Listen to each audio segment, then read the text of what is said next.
Hello everyone and welcome. Yeah, as you can see today, no Borderlands. Agonia's ill and she's in bed and she's recovering, so hopefully we can finish it up next week. We kinda wanted to get generally the stuff done, get some of the final missions, kill Clomerex. That was kind of the idea, but not this week. Hello, Red Seraph. Yeah, we will be building a lot of trains, so it's gonna be on the rails. So, let's just start a new map. That's like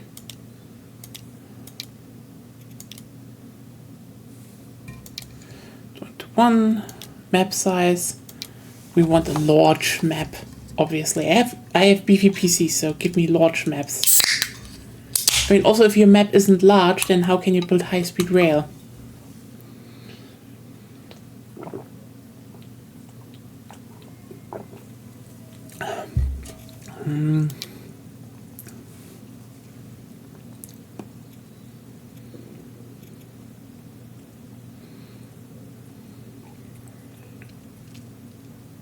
We did temperate before, so how about we tune down the islands a little bit? So we can build more trains.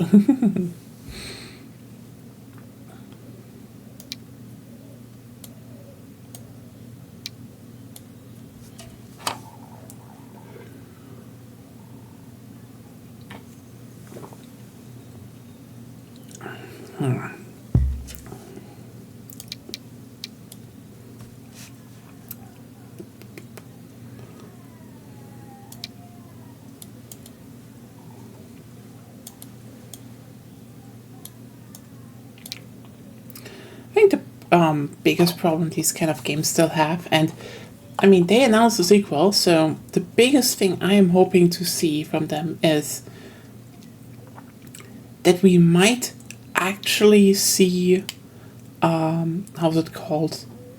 Really big maps for once. Like, this is 16 by 16 kilometers, apparently. There are Supreme Commander maps that are bigger. Like, this is Saturn's clutch size, I think, so... Like, okay, fuck. I think this game has an editor. You could build Saturn's clutch as a train Transport Fever 2 map. Which would be the weirdest, one of the weirdest map remakes in all of history, but like, I'm not gonna lie, I do like it when, how's it called? Maps in video games transcend genres. I think it's not happening enough, and it's genuinely kind of stupid that it isn't happening enough times, in my opinion.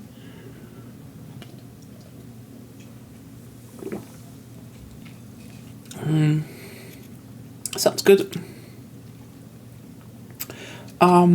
Europeans, so mostly German and Swiss trains, Americans, or oh,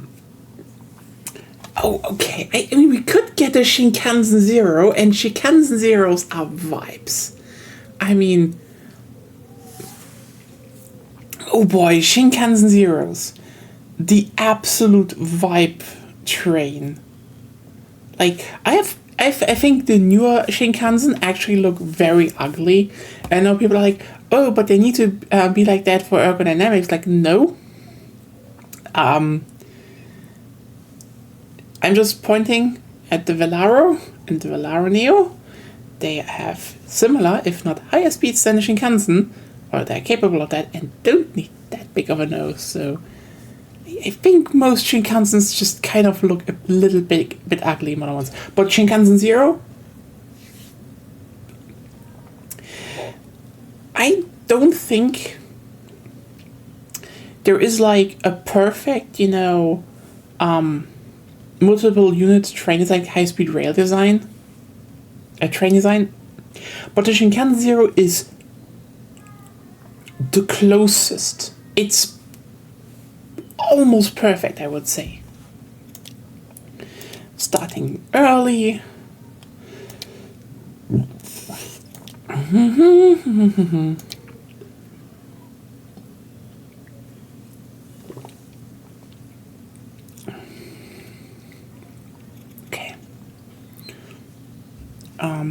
Hey, Lena, how are you doing? Still deciding if I want to go with European trains on tropical islands or should we go for Shinkansen? And I think we've done the ICE ones. We're doing the Shinkansen today. Oh yes. Haven't built trains in a while. I'm very happy about that actually. Especially, you know, last Wednesday, Miniature Wonderland, that was great. Oh my god. It's still interesting. That doesn't sound that nice. Why were you being used as a direct energy weapon testing ground? Oh, you were pointed at with a laser point and the cats jump at you. That was it, right?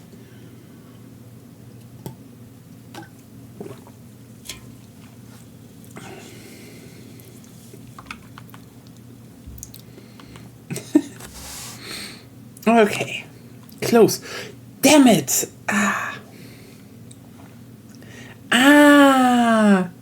The big Brits. It involved lasers. Yes. Oh yeah.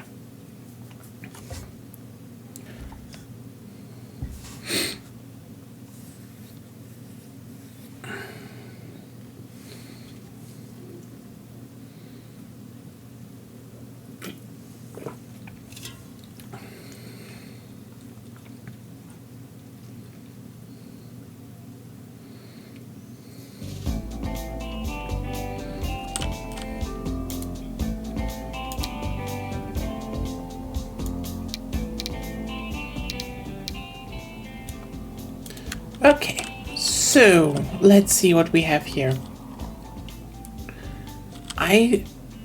Busan.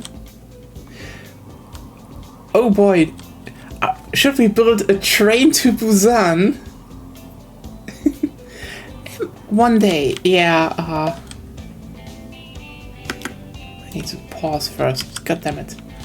Okay, iron and coal is very close together. And there's a steel mill right over here. Oh damn, that's good.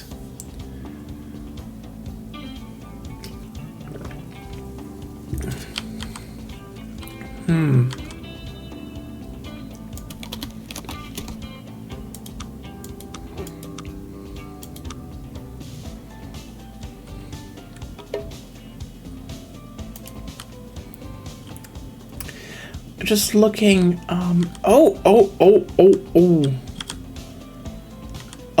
what am I seeing here? This could almost be a good...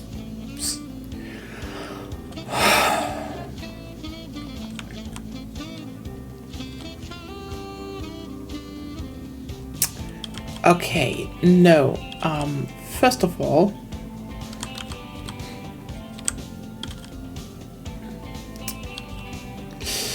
we have lots of wood, and then wood becomes tools, and tools go to Bengaluru. I hate that you say that, because the reality is, I know trucks make very much sense for this section, but I do not want to. This is a trains favoring channel, and I will need to upgrade to trains at some point anyway, because Bangkok. Ooh.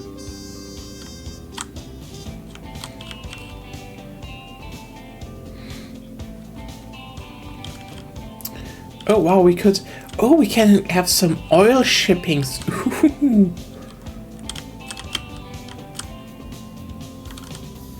Truckless run, yes. Fuck trucks. They're bad. I mean, not really, but I dislike trucks.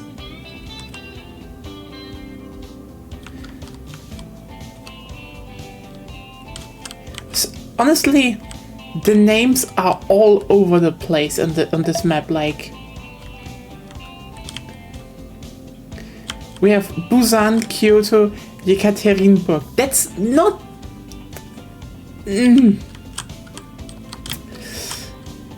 Truckless trees. You know what? I do like that idea.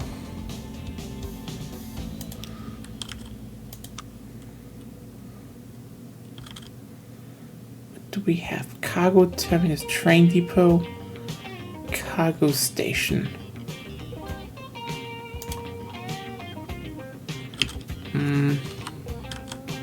How do you turn them again? No, that's up and down.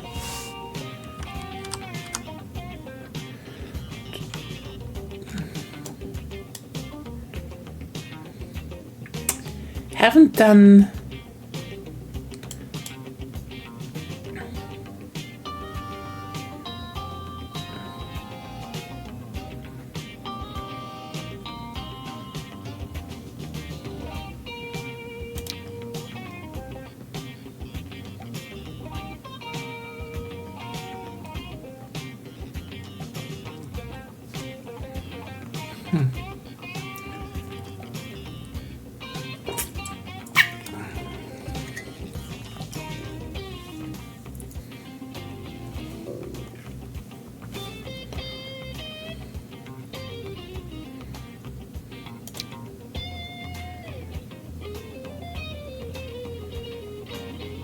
Yeah, trucks are just... I mean, okay, here's the thing. Trucks are inherently boring.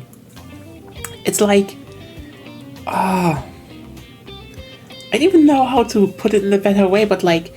You need to have, I think, a special hyperfixation on trucks to enjoy trucks and transportation games. Because otherwise, you can build trains. And trains are just the holy grail of efficiency. Like...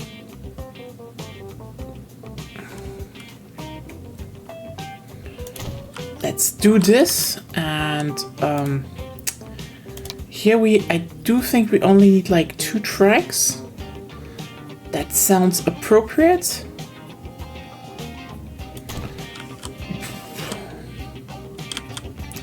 But that's where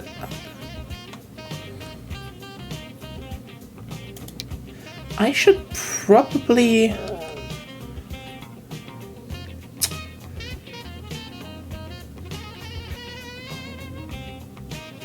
Oh yeah, that's a good terminal. Yes.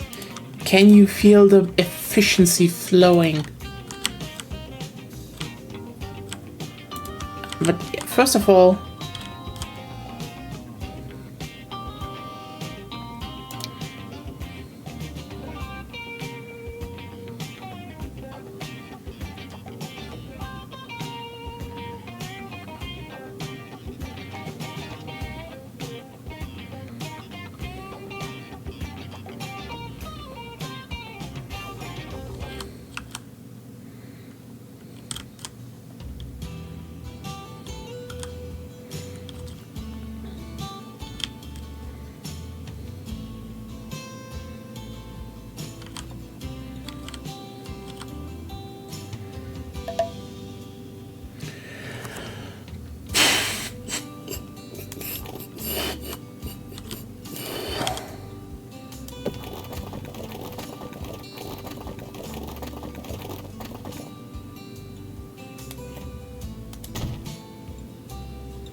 Yeah, that's you. I mean,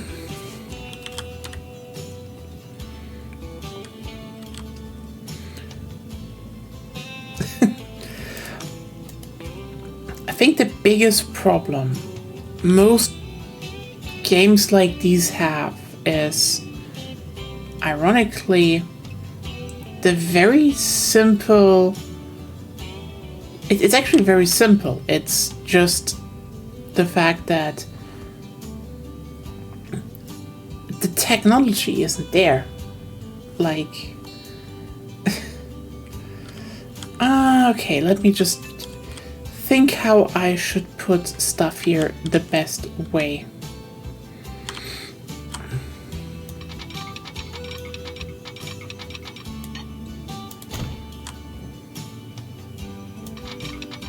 You know what? First of all, we're doing this. Not a big problem.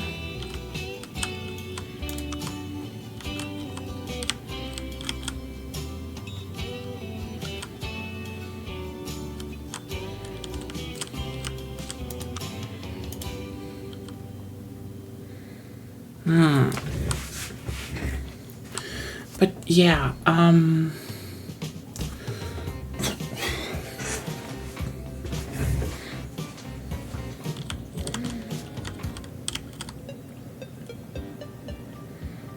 also I think the post, I know why they did it like this, but they really should have been closer to roads. Like, it's really one of those things where, like, if I had it, I probably would have booted up Workers and Industries, you know, because that is really one of the few games where I can say they maybe got the transportation up aspect right, but also only by being ruthlessly realistic to a degree. And that's a part I really like about it. How do I turn shit again? I forgot. The settings.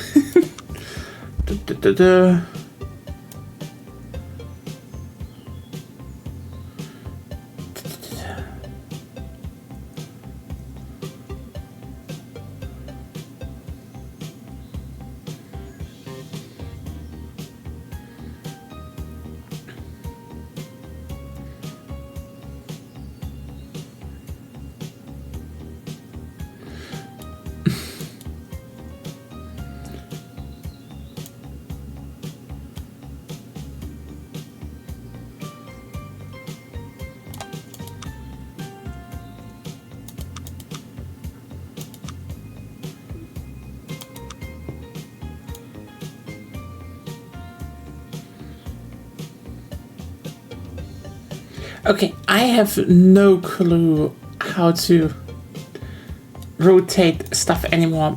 Cool. You have to live with that. Sorry.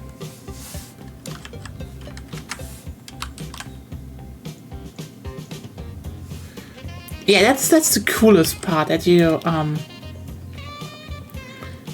that you can do stuff like that, but it's really one of those games where you're like, damn, they knew. Nope.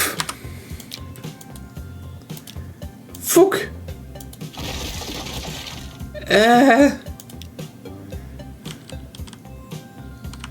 No, QE is the camera.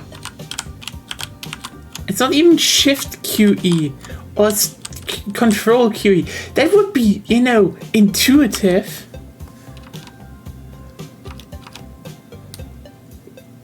Oh, thank you. And an M.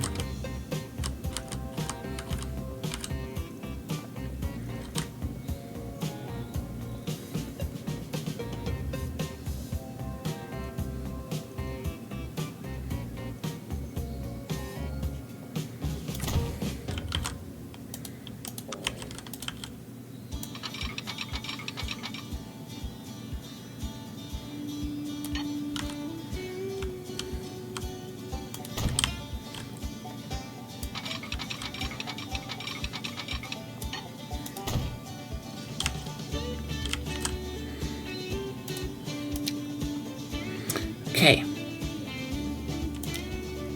Time to buy some train.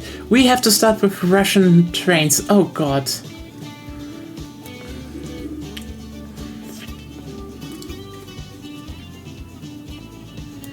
I guess that's it then.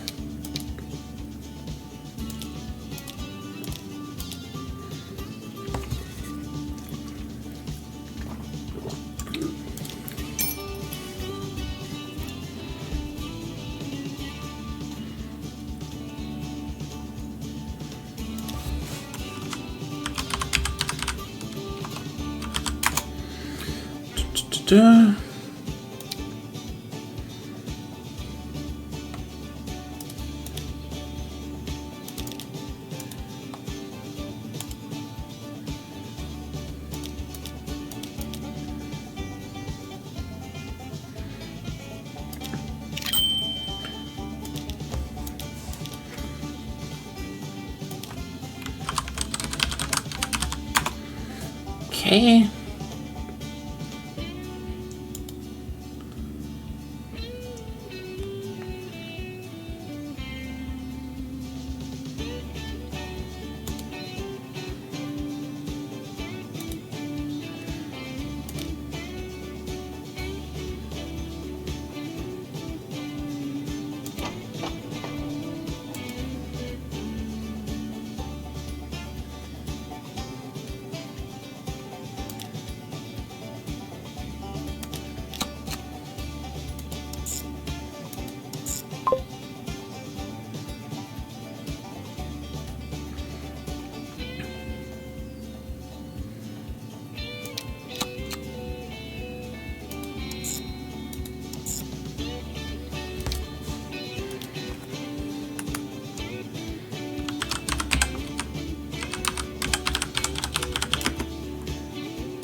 Okay.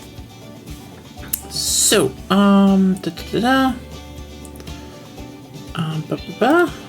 now I can actually go and say,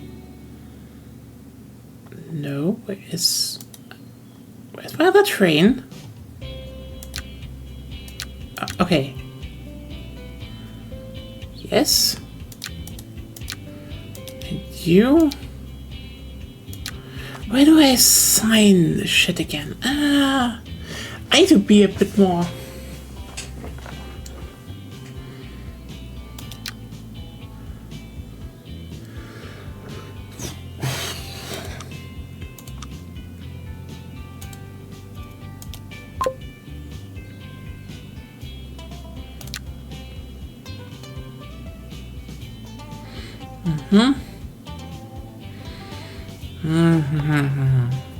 Now the question is just how can I start how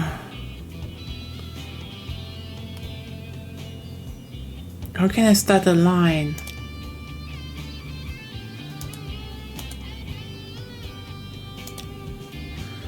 Just maybe I just start it and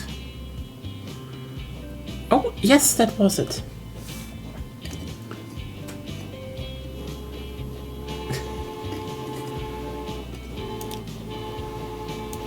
And there we have train. Look at it. And the deadly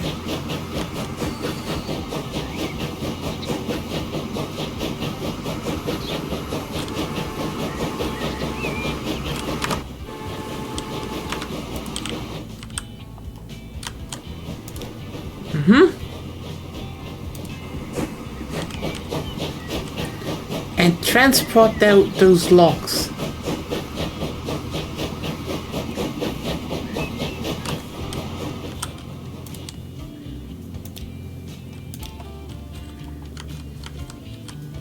Oh, look at all those logs piling up.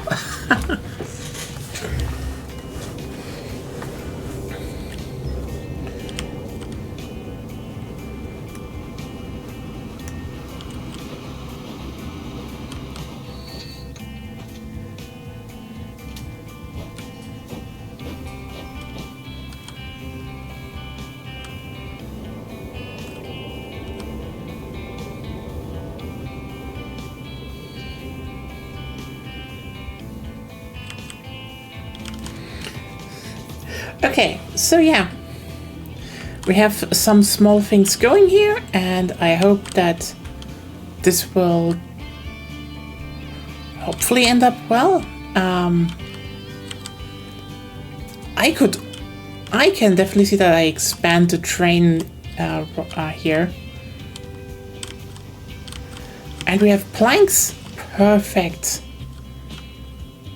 Because the more planks arrive here, the better they can produce, the bigger it grows, and the more, I can ship planks here and from there to the town. But yeah,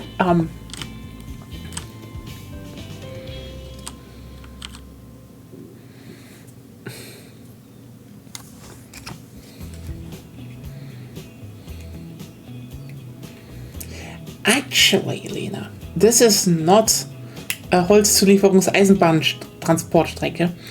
It's naturbasierendes Baumaterials, Hochleistungskapazitätstransportwegstrecke.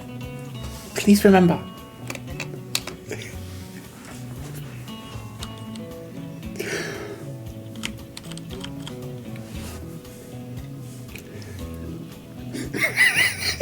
Genau.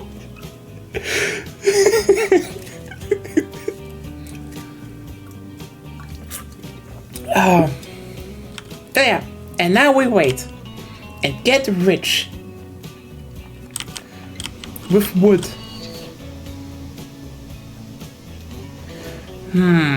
Seems like I could definitely cut to wagons, but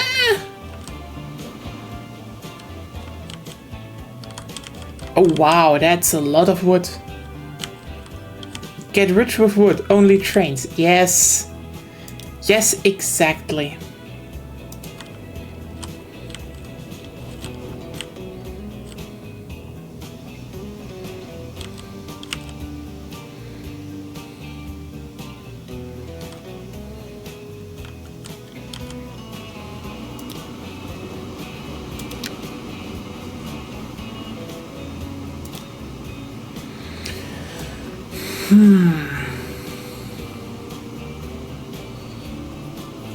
This one makes money. Okay.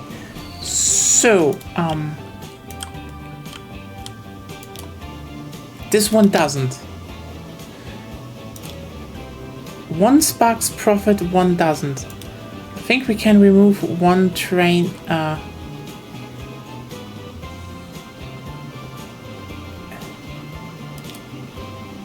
Yeah.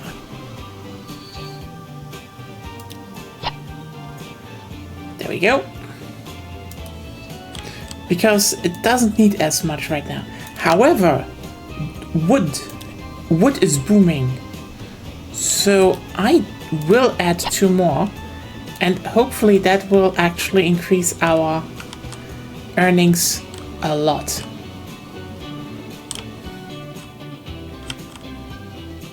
Yeah, nothing changed here massively.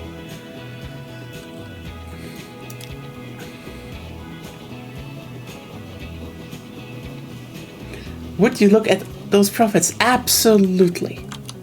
I love profits. And I like trains. And people can be like, oh, but trains need to make a profit. They make a profit.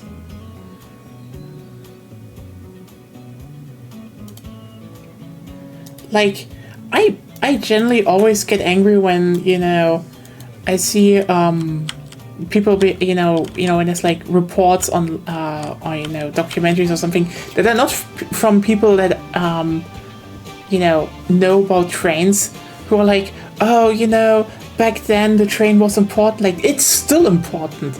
Like, I'm gonna be honest. I know people. I know there's this thing that how's it called? There's this it is baffling how much the idea that the car and the plane supplant, are still replacing the train. They're just like a niche function. No, the trains are still trains are still the best mode of transportation humans have ever developed. Besides boats. And yeah, And we're probably like, what? Boats? Yes, boats. Have you, like, here's the thing. Aside from the fact that we need boats, period. There are just a lot of boats out there. Like, we have oceans, okay? We need boats, period. The thing is just that boats are so essential to nearly every single part of, transportation, because like they're great on rivers, they're great on channels. Ooh, nice.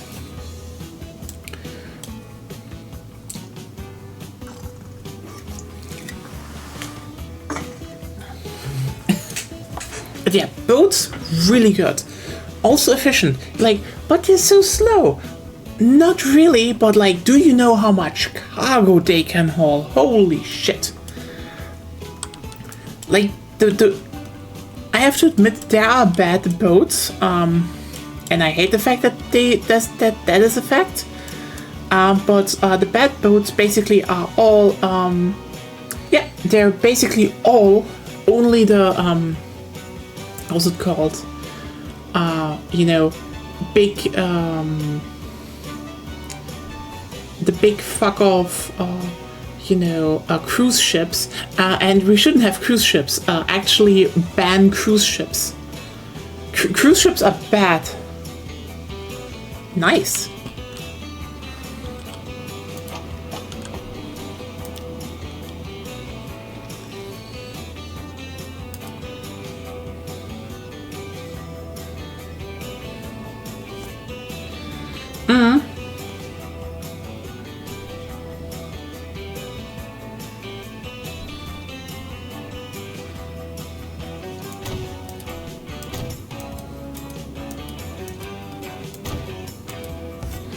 Hello, why do you not want to build? There we go.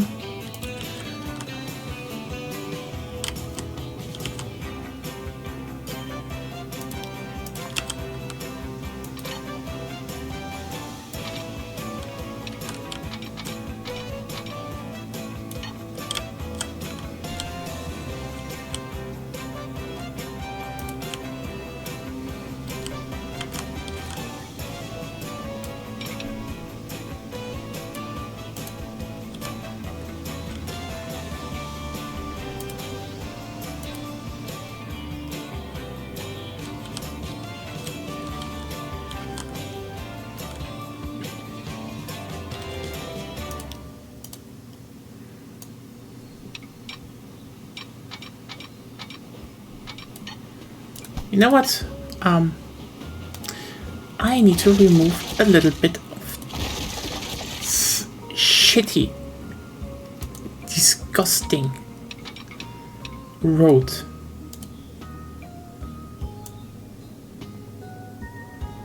Oh, look at that.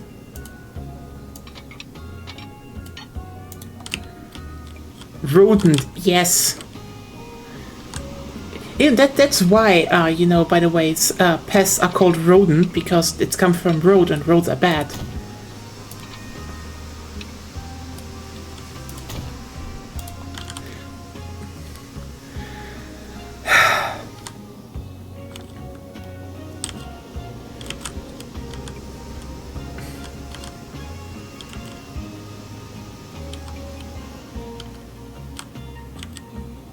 I know.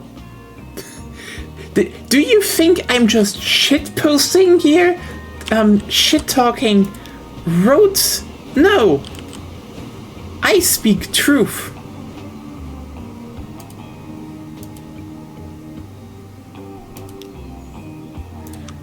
Okay, I just need to remember how to actually build those. I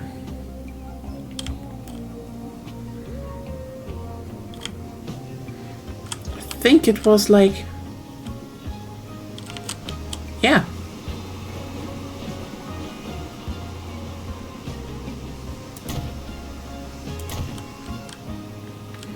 It was like that, I think.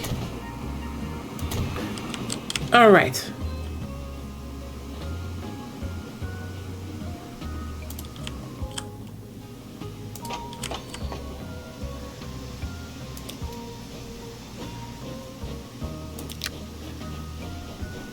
please go back to the depot.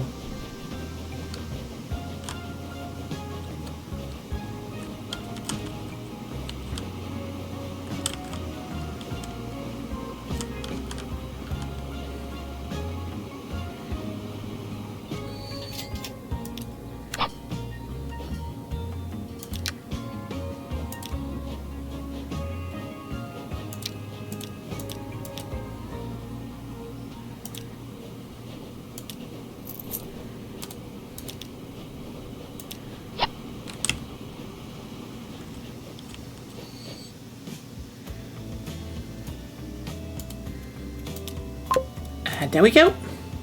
Now we maximized our money by just delivering more wood. Look how much wood we can deliver now.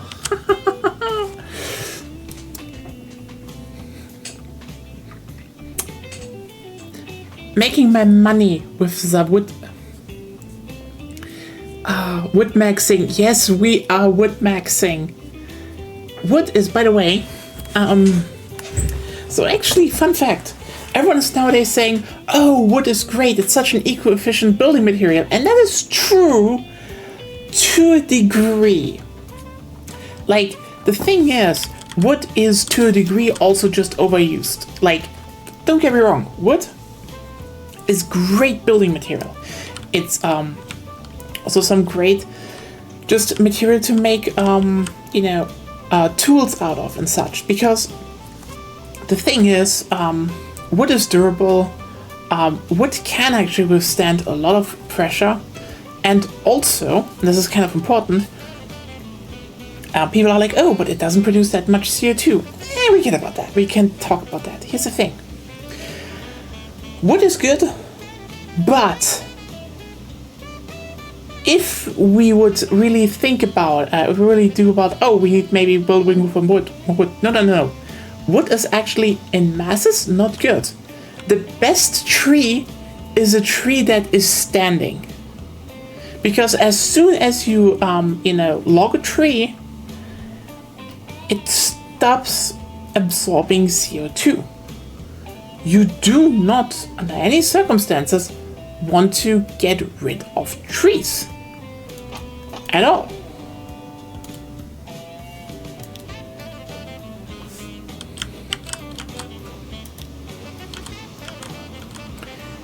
Interesting. Is it not making that much? It should make money. I mean, okay, we talked about that, but like, yeah, that is because like when a real hurricane hits, you can build from the best material. It wouldn't really make a huge difference, actually. However, and this is a big however here. If you build your stuff out of concrete, you will at least, have less problems with the lower levels of hurricanes. You could say, if stuff gets hit by category 3 or higher hurricanes, who cares? You won't survive. Anyway, so just build off cheap material so you can cheaply rebuild. But,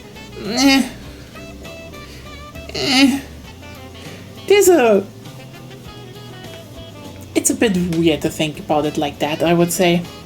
But yeah, German houses, they were all built from concrete and stone, and they fucking hold. But yeah, in the big sphere, it wouldn't make the biggest difference actually. However, I need to check. And fuck yeah, we are in positive earnings, everyone. Oh, the chat is blocking it. Anyway, positive earnings with wood. Anyway, we need more wood. And by the way, we need to reforest the shit out of our countries. I know some, there are some, known ones, but like, for example, like Ireland, holy shit, you've been, Ireland is a bit of doing a bit of rewildering, but like they need to rewilder so much more because they have an ecological collapse. Like they literally have a fucking, it's just, their fucking island ecosystem is dying because, they logged all their natural wood, basically.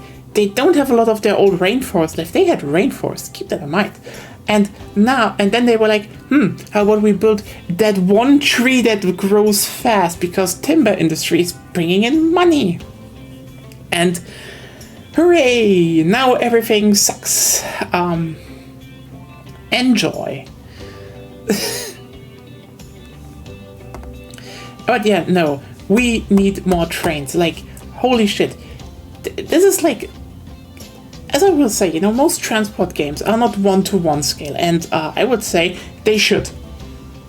Like, holy shit, if I have one thing I want to see from Transport Fever 3, is simply that I want the maps to be at least thrice as big.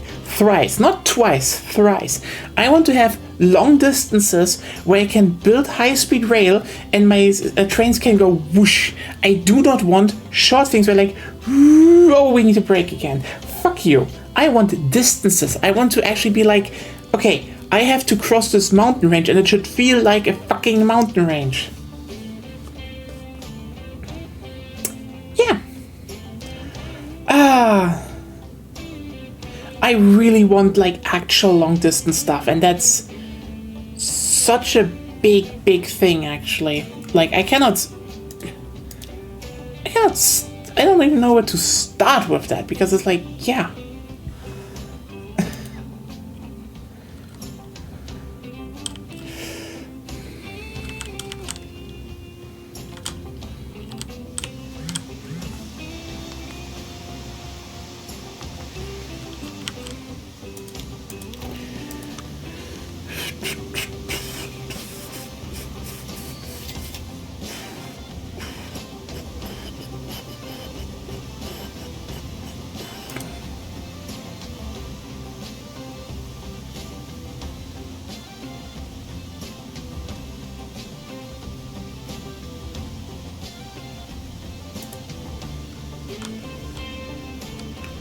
Yeah. Yeah, that always just sucked, You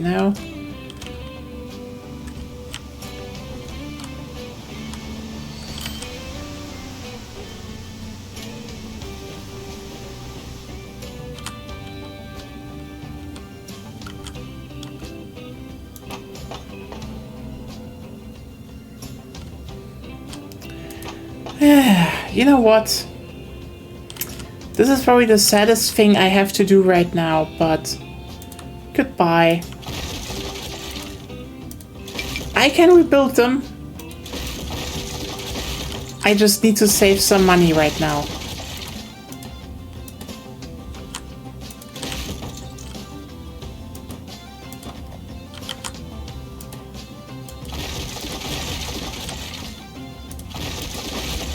There we go. Less money sinks. Meaning we could maybe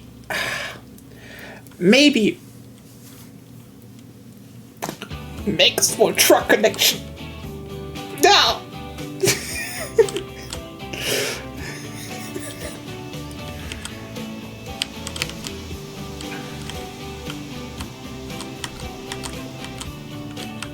But yeah, seriously, I would like transport games to have just more size. That would be great. But I'm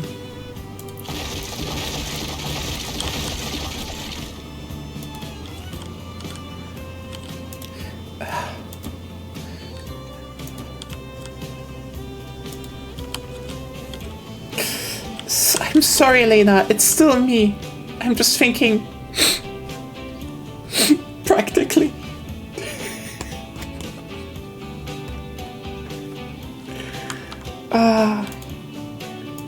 Yeah, we definitely also just need more trains, because, like, I know there's always this big thing that people say, oh, trains, are they a thing of the past? They may be good for cargo transport. No, like, trains are so good for everything.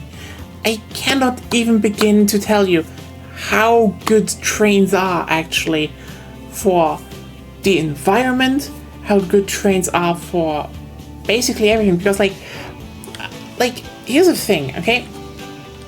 And this is kind of an interesting you know, and it's kind of an interesting thing because it's basically the obvious end goal of, you know, economy of scale. This was too much, by the way. I'm so sorry. I need to scale down my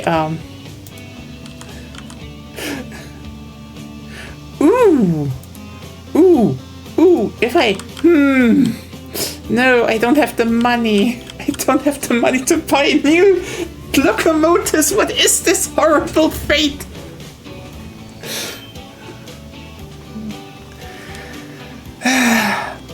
We are saving up a bit, and then I will start getting how's it called, our loans back, because the less loans we have, as you can see, the less interest we will have to pay, and that's gonna be important actually.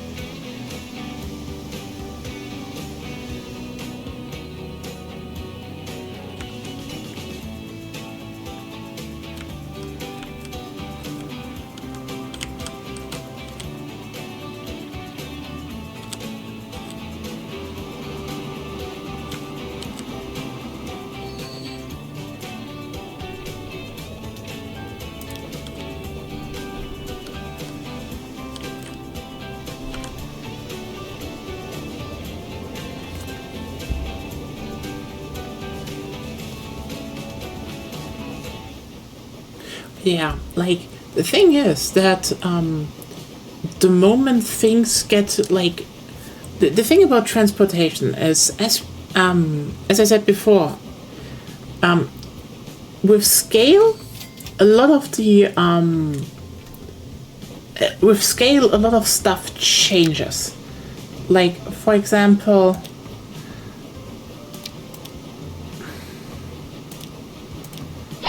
okay, let's get some more stuff in.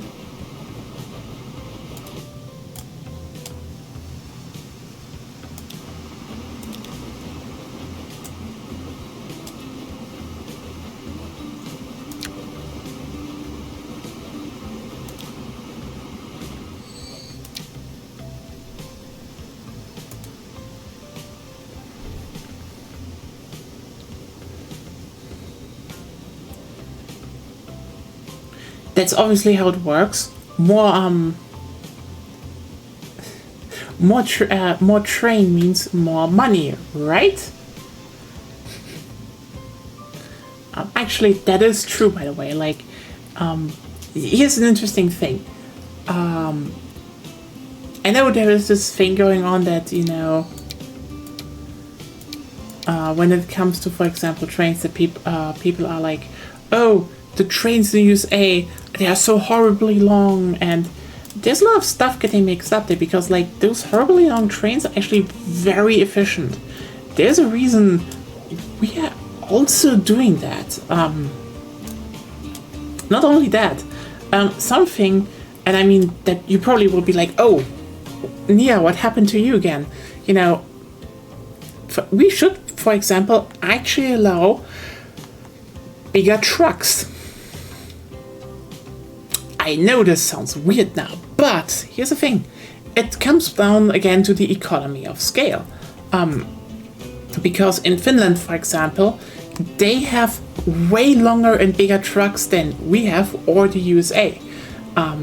Those trucks are, though, much more efficient, because the thing is, you know, sometimes, you know, having trains isn't, you know, the best answer. I know.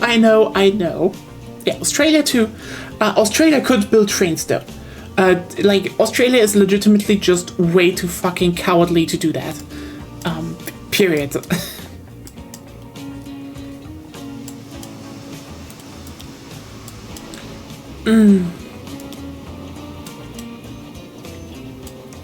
The thing is that,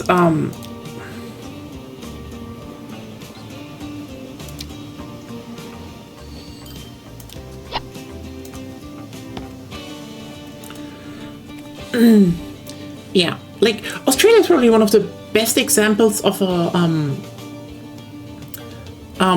place where like they already have trains, but like holy shit, are they just content with not doing the bare fucking minimum? Like, and I know there's always these things like, oh, but distances are they're big, they could be this, they could be that. Shut the fuck up. I legitimately looked that up recently. Here's the thing. Sydney, Melbourne, two of the biggest cities in Australia. Canberra is literally in the middle. Even if you make like if you look at even at the topographical map, you can build a high-speed rail line through like almost flat terrain. Take like have a lot of stops at smaller communities on the way. Go through Canberra, go down there, and you have one hell of a good connection. And since you can build it brand new, other than for example, let's say here in Germany, where you can just only have just some parts, some are upgraded parts, you could actually say like, oh hey, they can actually run with 300 kilometers per hour. That would mean fast trains, and you're like, But would it be good from those distances? The answer is, yeah.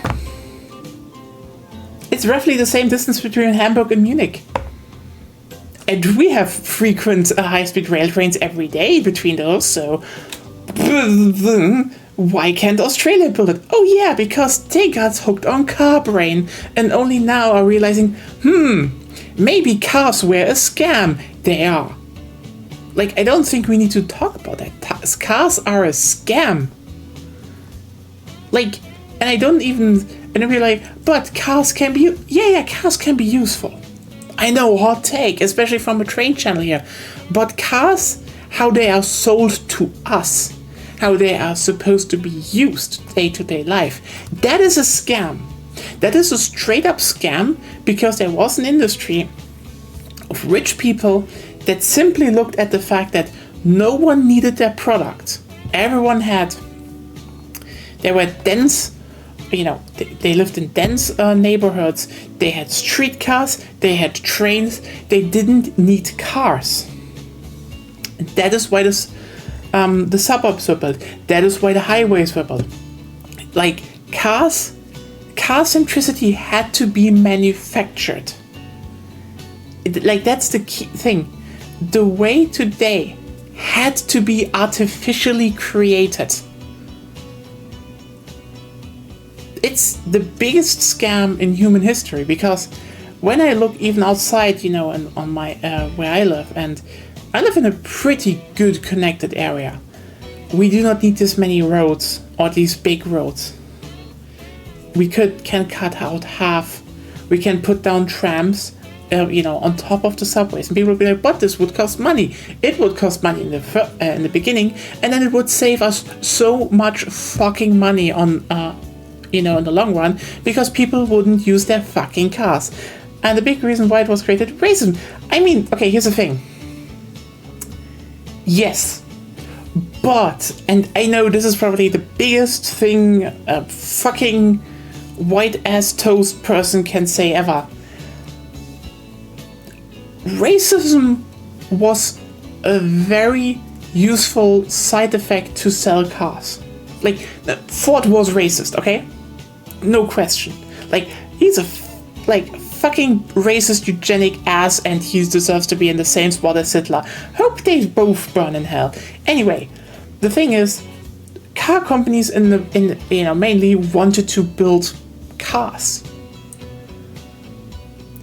The racism was just a very handy thing to sell them better to governments, to have an easy excuse on why how they can segregate communities without, that's the thing you always need to keep in mind, especially in America. A lot of policies are literally designed around how can we do a racism with an excuse that isn't rooted in racism.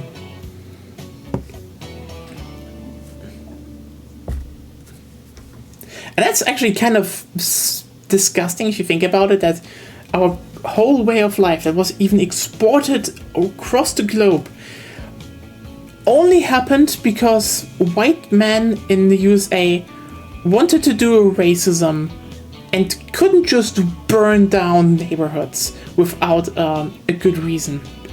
And here's the thing, you couldn't have done that with trains. Period. You couldn't. I mean, fact, you could have. It would just be just way more unpopular. And just like nothing that you could sell that. I should probably not go too far into that topic, but like, yeah. It was a lot of racism involved, and that's very icky.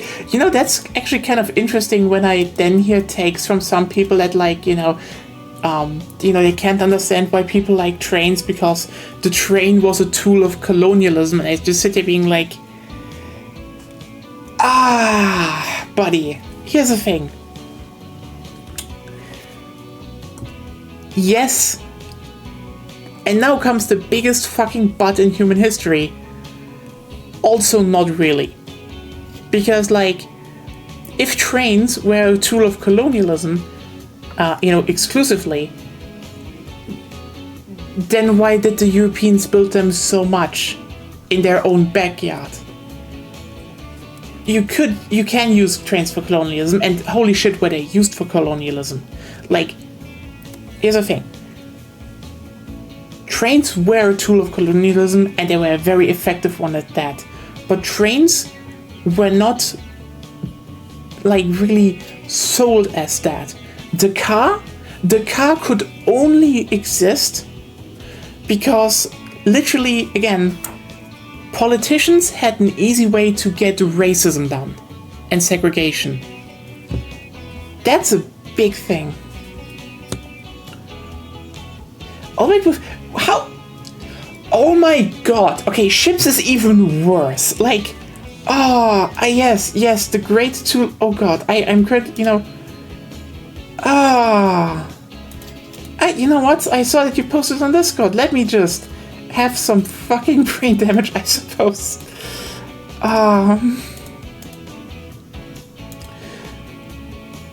Need to get back to using sailing ships full-time, like immediately. Get placed, but aesthetic is unmatched. Nothing sexier than this. To get scurvy. Are you under pressure? The ships themselves are what caused scurvy. Weren't these ships used to colonizing India and the slave trade? Once again, do you think this is the fault of the ships themselves? Yeah! Oh my god, what the fuck did oh my god, you know what? Chat, we are going to suffer together. Enjoy!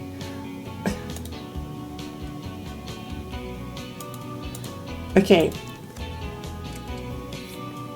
This one goes out to Lena, and yeah, welcome to very chaotic train streams. Like, you know, the thing is, I know everyone says this is Tumblr, but like, I've seen this everywhere from even bigger people, because like, there are some topics, and I know, by the way, I know I cannot be someone who should have like the final say on things, because as I said before, I'm a pretty fucking white person. I mean, I can at least say I have at least one side of my family is from like hardcore leftists, so wow, got the bingo.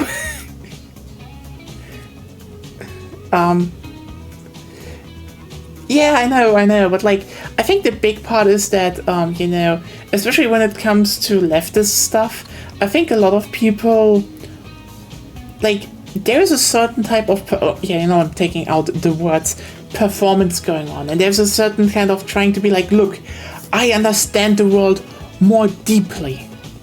And the thing is, it always comes down to the fact that a lot of stuff gets reduced to very silly things. Oh yeah, I can actually repay stuff from my loan. Less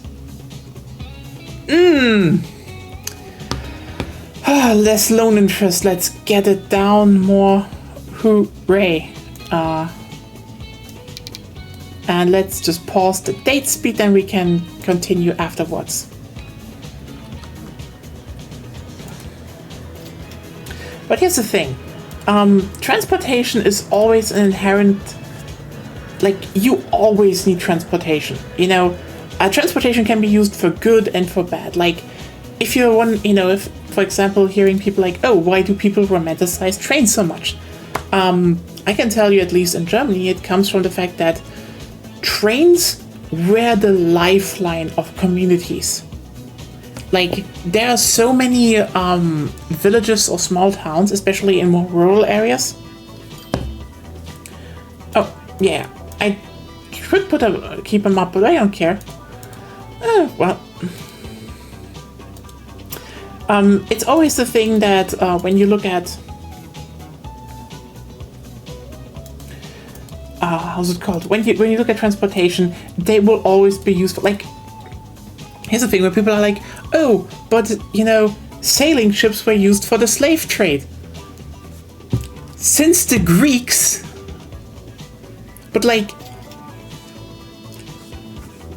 also, I mean, they were also used for war back then, and a lot of things. But also, we would not have so many civilizations around the globe without ships. And this goes from Western to Eastern cultures. This isn't like this isn't like, oh, one thing. It's like, the Mediterranean was such an important trade route. Yeah, Polynesia happened due to ships. China had like one of the largest fleets in human history, and it was a trade fleet. This is why Buddhism reached Asia, because the Chinese had boats. Did you think Buddhism walked over the mountains? No, it fucking went through Indonesia. God. Anyway, this is getting unhinged anyway. Similarly, like trains, they were undoubtedly a major thing that powered the Industrial Revolution, but also trains connected people in a way that was impossible before. Like, without trains, I could almost guarantee you Polynesia, Japan, Zanzibar, AO3, all built on the back of ships. Yes, ships, truly. By the way, if we're ever thinking, hey, we all know train autism, was there something before that? Actually, yes, we have documented history of ship autism from the Greeks. And you're like, what? Did they say? No, they didn't say it like that. But they have a record of someone who literally always went to a cliff and looked at the ships going in and out of the harbor of Athens. And it was, his ships. And he always documented them and gave them names and always was happy when they returned. Like, sorry, that's the same thing as with trains nowadays, just with ships back in the day.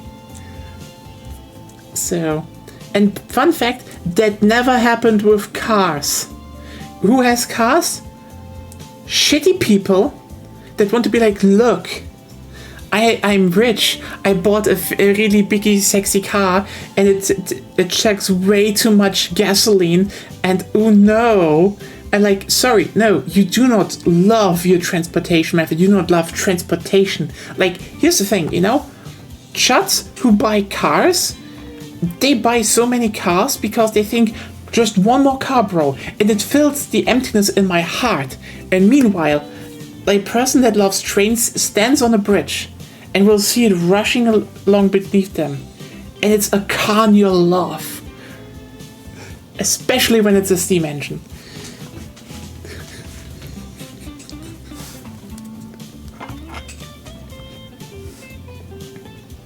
I just realized this might be the most unhinged stream in like a long fucking time.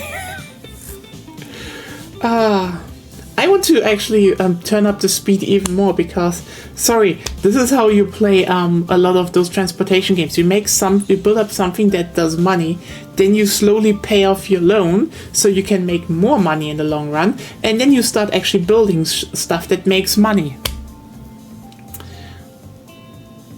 I know this is boring.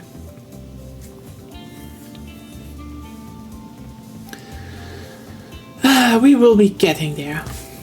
In the meantime, do you have anything else to talk about? Oh yeah, by the way, here's an interesting thing though, about the whole trains being used for colonialism. That's true. Trains are still, to this day, those old lines are still sometimes, again, the lifeblood of communities. And I'm not kidding about that. This isn't like, this isn't a thing where people look at and are like, you know, oh, this is so bad. Like, even when it comes to some of the most horribly tainted railway lines in human history, the people who run them nowadays, they still talk about that. They don't forget that. But,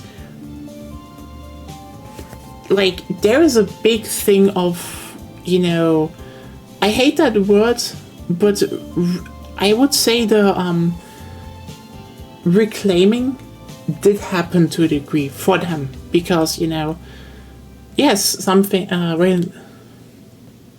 the railway in Eritrea still uses locomotives and rolling stock from 1940, still going strong.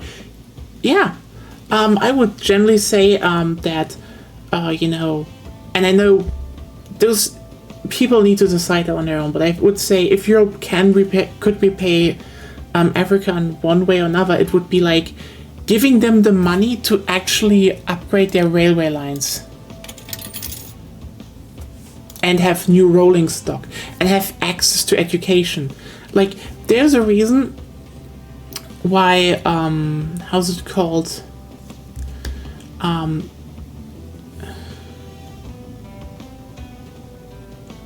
Yeah, because the thing is, if you like most railway lines, people are like, oh, it's not competitive anymore. It's usually because there was no money in keeping the railways intact and no money into actually expanding the usage. But the moment you do that, the road can't compete.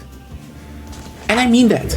There's so much stuff where the road is sneaking in, not because, you know, the train would be worse. No, it is legitimately because the train has been deliberately eroded. Okay, have a good night and see you around. Oop, doesn't tell me anything, so maybe you can shoot me a link later.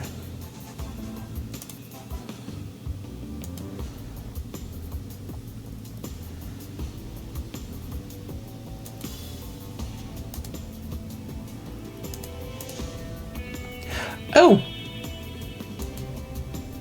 Yeah, that makes more sense. I know that one at least. But yeah. That's the thing. We should actually invest so much more into railway lines, because, like, when we are talking about decarbonizing our industries and countries and transportation, the best way to do that is actually railways. Like, yeah, see ya. Have a fun watch. Because even if you are using diesel engines are monsters, but they're efficient. Like, the amount one diesel engine hauls and the amount of fuel it needs and CO2 it produces, you know, stacked up to how much it can pull over what distances with that, no truck comes close. Period. And I think the biggest problems we have is, you know, that we need to take better care of our railway lines, but also have better organizations. Because, like, here's the thing, coming back to cars and stuff, the best thing that came out of the car is the truck. Not the big truck. Like, the big truck has its regions where it can be used, but the normal truck. Why? Because if you have a normal truck, it's one of the best things we have from, you know, basically train to end user transport. Like, yeah, we could actually electrify those, and they would be really good at that point. And yeah, trucks have their place, but it's in, small scale stuff, not in terms of, let's... Yeah. I mean, I also say that I know they've been misused, but technically cargo trams would also have their own usage if you start building around them differently. Yep. I mean, we definitely need to make it better so that, you can easier get cargo from a ship on train. We solved that. But train onto truck, that isn't... I think we really need to work on next, in my opinion. But yeah, cargo trams would actually be very useful if, just for example, if we take this town as an example, it's just a small one, but the thing is,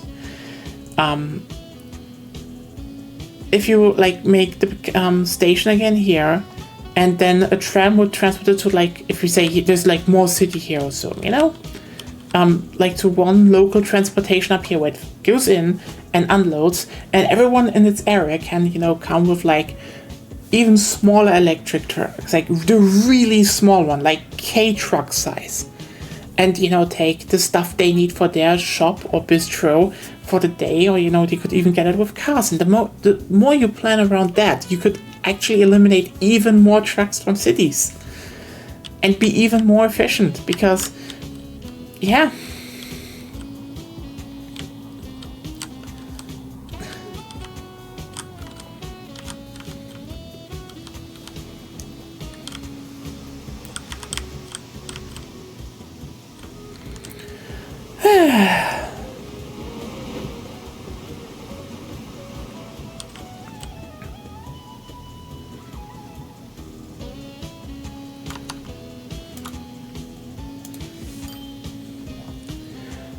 Haven't really had a good leftist stream in a long time, actually. We've always talked about stuff, but not like this. But yeah. Wood is, in my opinion, one of the most obvious things to transport in big amounts. But it's not only wood, actually. It's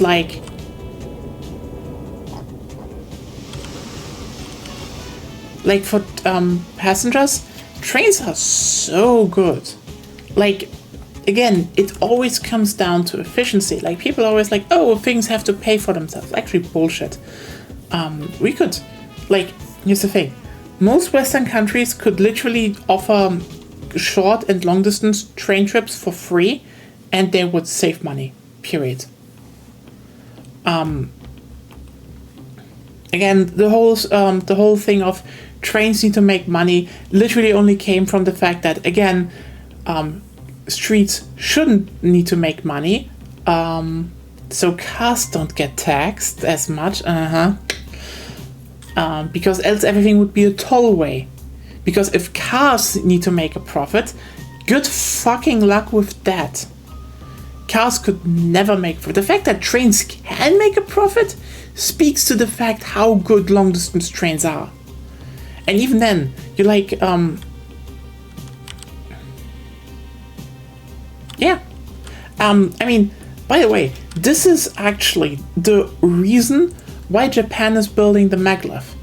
I know people are always what would a maglev be useful for? Here's the thing. I'm one of the big proponents that's, I will say, most things are gadget banned, and most maglevs are gadget banned, especially when people try to sell them for regional stuff. Maglevs are good for exactly one thing: transporting long distance things fast. Nothing more. But they're really good at that. And the thing is, this comes again around to the whole economy of scale thing. The closer you move a distance together,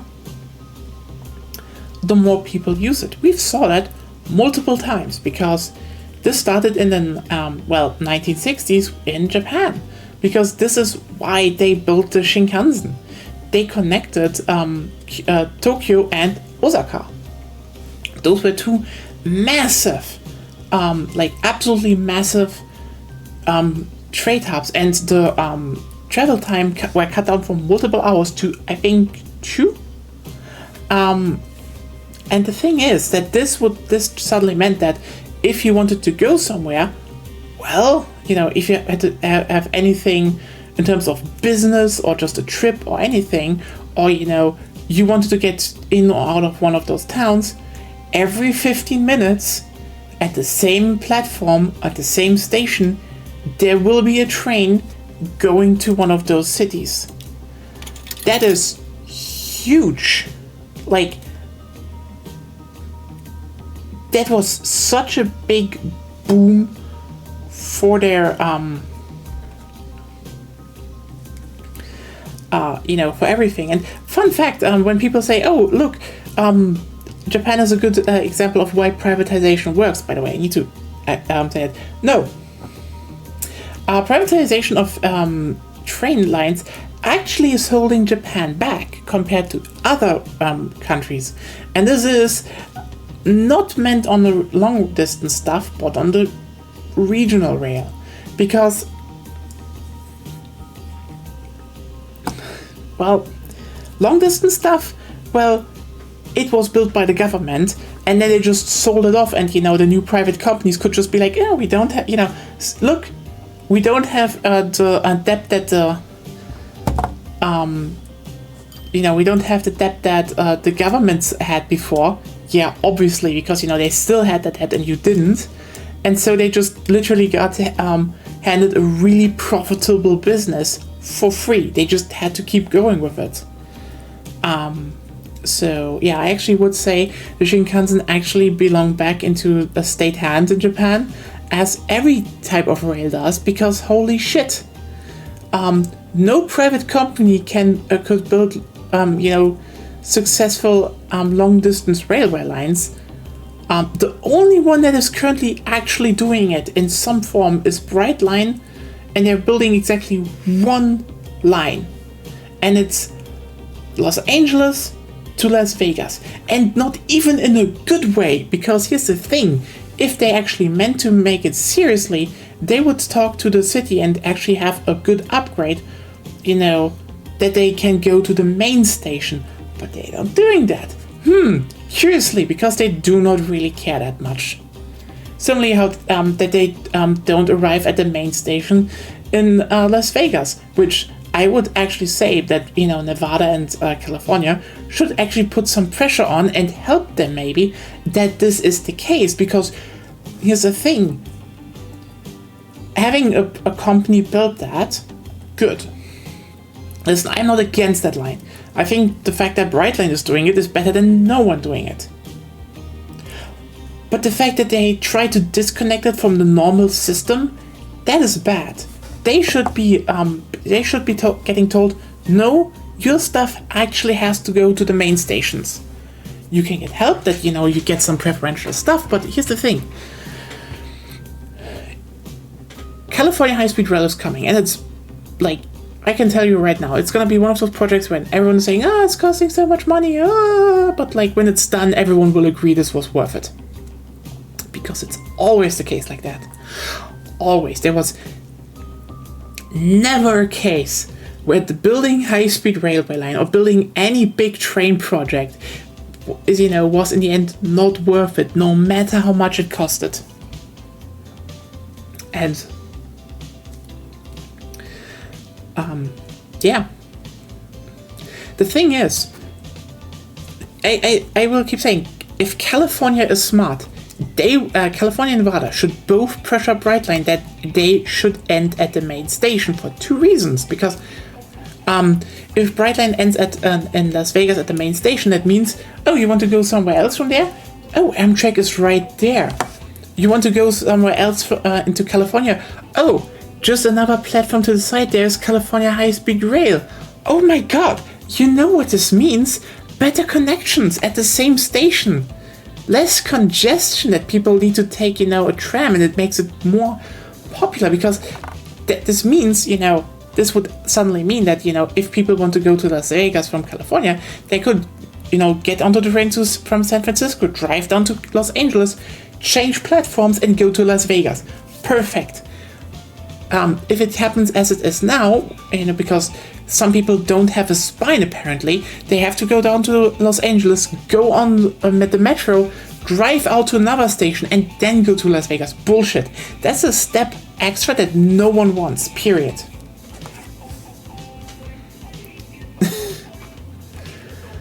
But yeah, and this is why, again, rolling back to everything, this is why, Japan is building the maglev, because people are like, oh, why are they building this exact thing through the mountains? Because they're looking at two major hubs, like two major financial hubs and industrial hubs. And the thing is, if their maglev is done, I think the travel time is cut down to like an hour or so, like hour to like half an hour.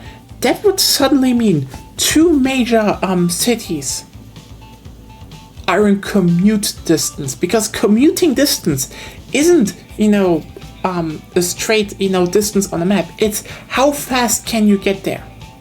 Meaning, by the way, if you have like this means, by the way, that some cities can have very long commutes theoretically, because they have fast trains, but because those trains are frequent and fast and reliable, a lot of people can actually take them instead of driving by car. And this is like the thing, around an hour drive, that's doable for commute. And if you then have like really good connection to, for example, regional areas, wow, you know what this means for someone? Hey, I can actually go to my job, and like this is, by the way, one thing. Remote work is one thing, and I know people do want to live in the city for a lot of reasons, because cities are like the last hub of like social areas. Like, let's just be real, suburbs and villages, they have absolutely obliterated social life. The reason people are not living in a lot of villages anymore is twofold: not good connections to city, and second of all, there's just not a lot of good social life anymore there. A lot of that stuff, the local stuff, has been eroded. And this is why I would say, the regional rail in Japan is not even that good, because on a lot of lines, trains are not even coming in the hour. They're coming, but like in a lot of regions they drive, but they do not drive a lot of them, because again, all the private businesses are like, it wouldn't be profitable for them.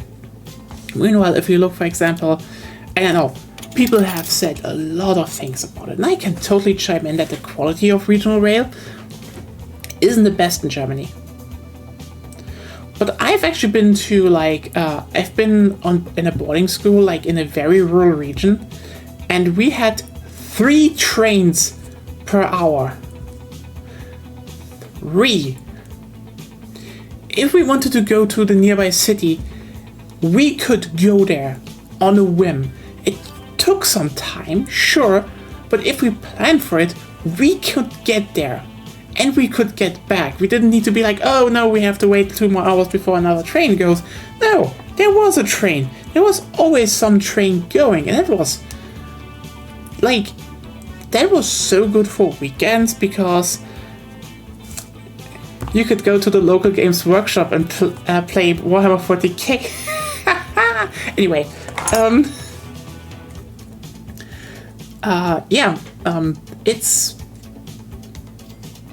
it's a big thing actually, that people need consistent connections, and it is absolutely sad that we do not do that anymore a lot.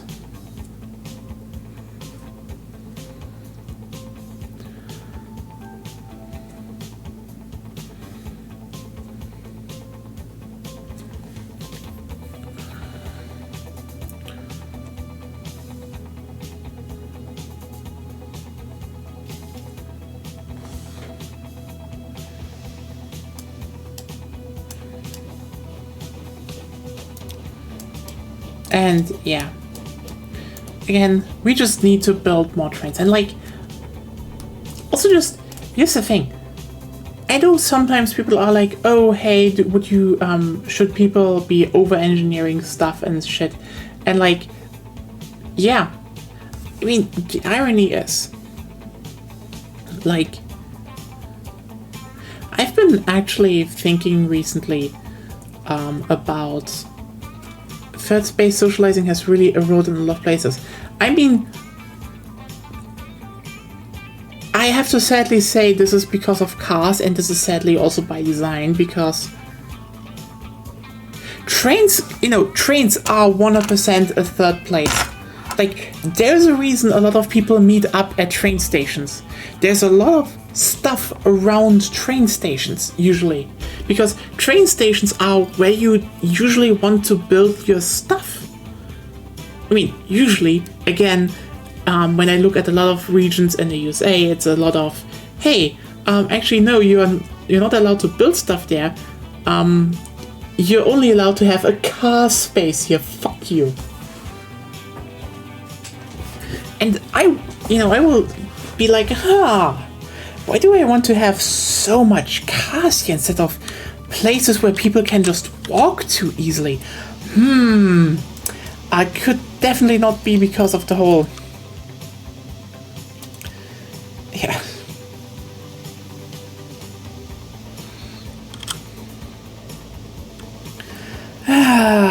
It's depressing, but yeah.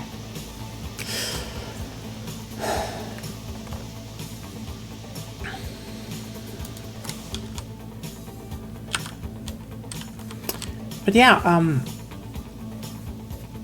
trains, very useful. I repeat myself here. And I think always the weirdest part is that the moment you think big, and like this is always where I would say a lot of planning around trains is not unhinged enough. Because you can actually make very absurd, very absurd ideas with trains that would not work that well with any other transportation method.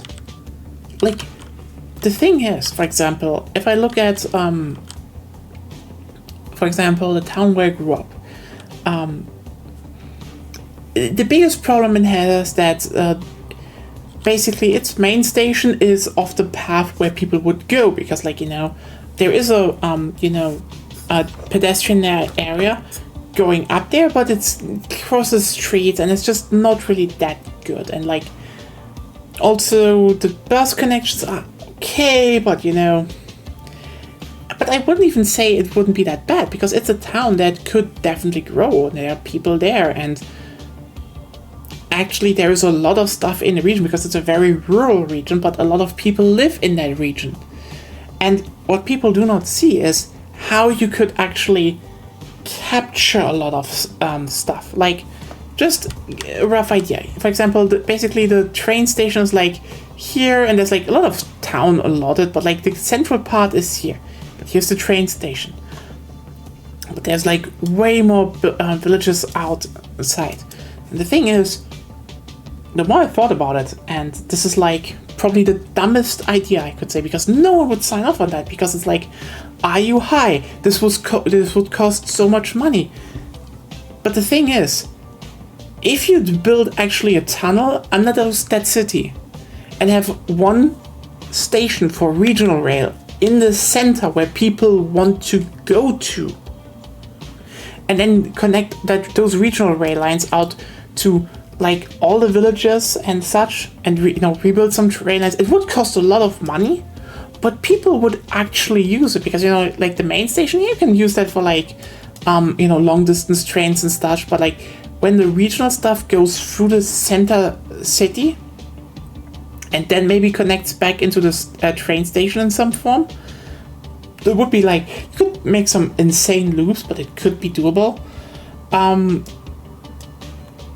It would be one hell of a weird setup, and it would cost a lot of money, and no one would sign off on it because, again, money. But I can almost guarantee you, if it was done, holy shit, people would be surprised how many people would actually pour into that region. Because the moment you do not need to take a car and you have consistent ways to get to where you want to, and this is like such an important thing about transportation theory, I am surprised it is not told more, because like you can tell if a system is, profitable and workable on the fact of, does it go where people want to go? And like sometimes, sure, there are some error, and this is like how you can define a lot of things. This is why, for example, when people say, oh, do we really need to make like an underground transport, like maybe even multiple lane train station in a city of a relatively small city? The answer is, well, you don't need to, but if you do that and you have like regional, more heavy rail going through it, so the starting profits of people were willing to just eat big initial cost and then do little maintenance. Yeah, because that's the thing. They had like an old right of way and railway line that would go even over the border to France, and that's like so many towns and villages that if they were connected and had like a consistent connection, actually, so many people would actually start being in the sphere of the town, because you didn't need to have cars anymore. You could suddenly just take the train. The train would take you where you want to go. And if you expand that, again, big profits, because this is, by the way, why a lot of, companies in in Japan, and this is how Brightline, by the way, makes their money. Why, you're like, why is Brightline making trains? The trains are not making them profit. It's the land around it. Like, I cannot begin to talk how many railway lines, aside from cargo rail, are literally just, they're just infrastructure companies. They just literally own buildings. But here's the thing. If you're the company that built Shibuya, holy shit, do you make money? Because do you know how many people go through Shibuya every single hour? That is so much profit. And that is how you can actually just make so much money with trains. And, if countries and cities and stuff would be like, oh, wait. What if we actually make it so that we can have a lot of buildings around the train station and we can tax them? You'd be like, but wouldn't people even buy the buildings there if the taxes are high? Here's the thing. Yes, IKEA could build a big box store outside of town and just be like, people can just get here with car. But the moment you have one really popular train station, they will be like, or maybe we take the extra tax set and build it where people actually want to go. And we have that here. Near Altona, there's an IKEA. I've been there a few times. It's not even probably the closest IKEA I could get to, but you know what? It's the most comfortable one, because I can just hop onto the S-Bahn, I can just drive out, bam. No worries.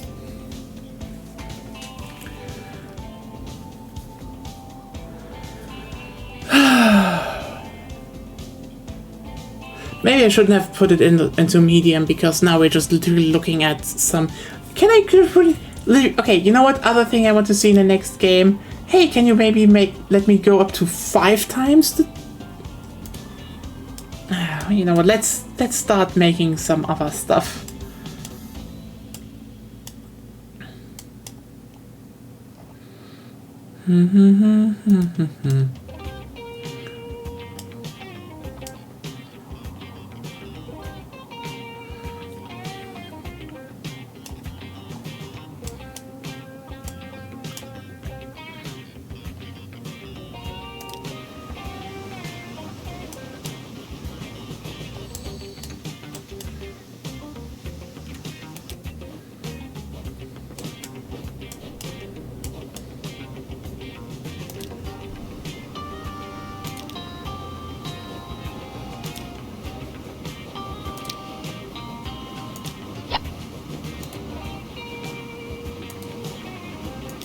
I say, and just upgrade my trains again, because Yeah, that's just potentially way more money I can make here.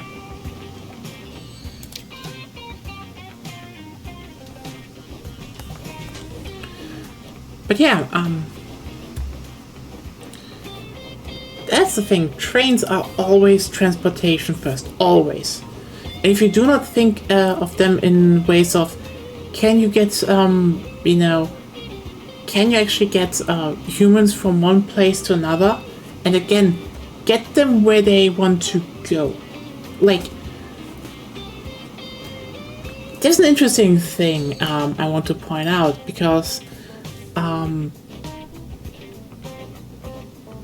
so you can probably guess. I watch some urbanism content on YouTube, and sometimes even channels I think are generally good and have some generally good content, sometimes have just very bad takes that sometimes come from not understanding certain things. And there was a certain big channel, you might know, that made a thing about how great trams are recently. And there's one thing they know, we're like, oh, hey, you can build tram trains like they have in Karlsruhe. Here's the thing. The idea of tram trains, as Karlsruhe showed it, and I think this is, by the way, why I do not like the word tram train, because it inherently misrepresents how the concept of these vehicle, how this mode of transportation happened. And I know this sounds weird, but like, basically what a lot of people think is a tram train is basically, oh, you have a tram that operates like, you know, like a train, like a regional train. And yes, but wrong. The model Karlsruhe didn't happen with the idea of putting trams onto regional rail. It actually happened with the idea of putting regional rail onto trams. And this is, by the way, a gigantic fucking difference that would like legitimately makes the difference between, is your concept going to work or fail? And I'm not kidding here. Like, okay, basically, small history lesson. You know, the model Karlsruhe happened due to a company called the Albtalbahn. And you can probably guess what I'm saying, wait, that sounds like a private thing. Yes, but here's the thing.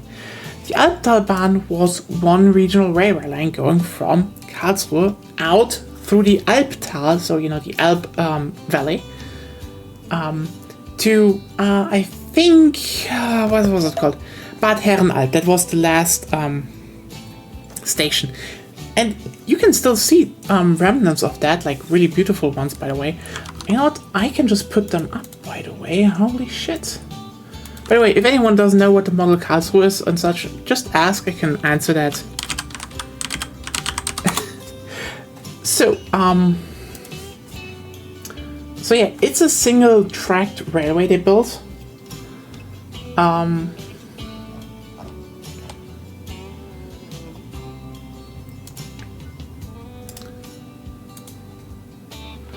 We have this beauty here. Ba ba ba ba.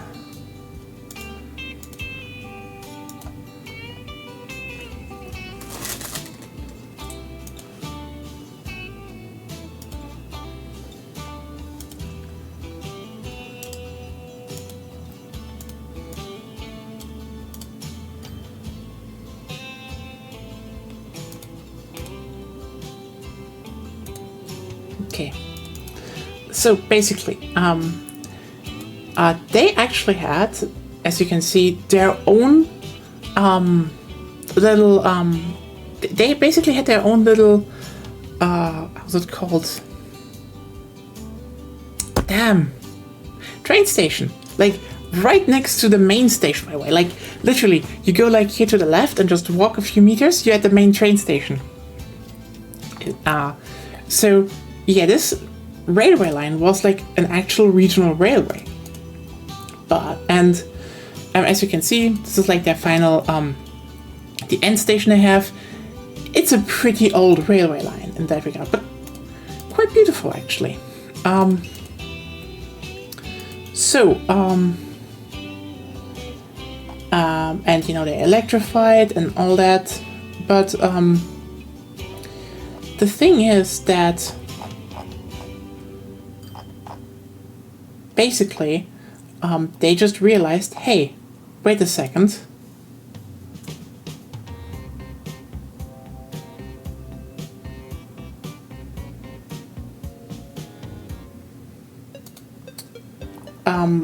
They basically realized, like, wait a second, we could actually just, you know, open up our track to the main city. Like, as you can see, by the way, here.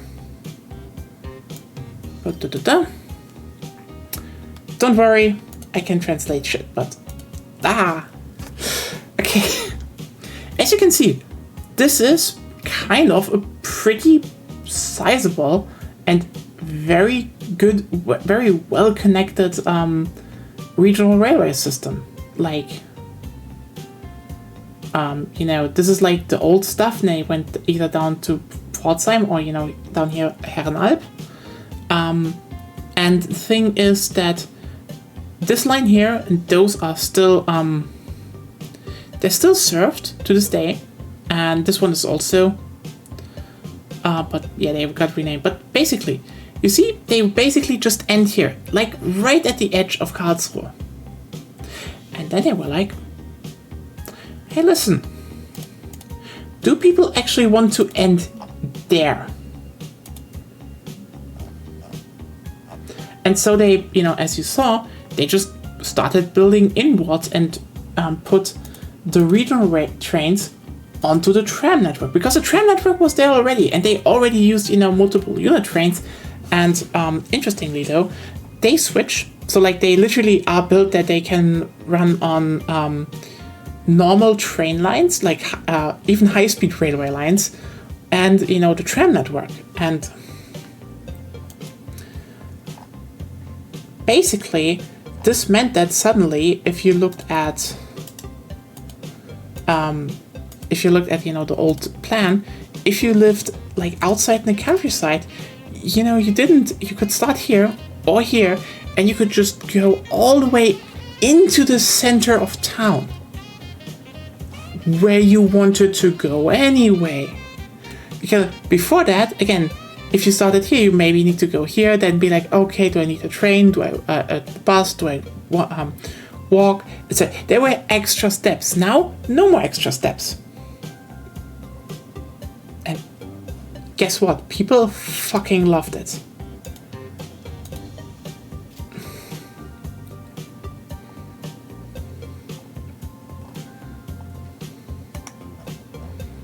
And you're probably thinking, holy shit, that's nice, right?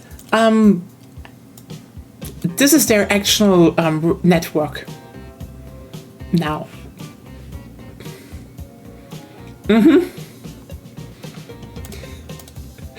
Like, this network got so big, as you can see, it actually has a sub-network sprouting off. Like, that's how good it is. And again, this is not working because they put trams onto regional rails.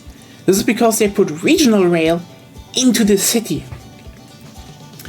If you look at, you know, the traditional S-Bahn that we have here and similar, it is the same. The moment you bring people where they want to go from the regions, people will love to use that. And you're probably thinking, as you said, Seraph, Astounding Profits. Again, they did a lot of interesting stuff here. Like, for example, this is this down here, by the way, goes really like into the Black Forest even. And they saved that line, by the way. Like, they were about, like, they saved the Murgtalbahn. This was like, you know, the Deutsche Bahn was like, yeah, we can't upgrade it anymore. It would cost too much. Yada yada yada. And the answer, and they were like, can we just have it then? They were like, yeah, sure, buy it. And they just upgraded it more smartly, and now it's an integrated, you know, line, and people use it a lot, actually. And, okay. 2 questions. How much do you think this network transports per year? And how big is the city this is built around, actually? Just a small little quiz.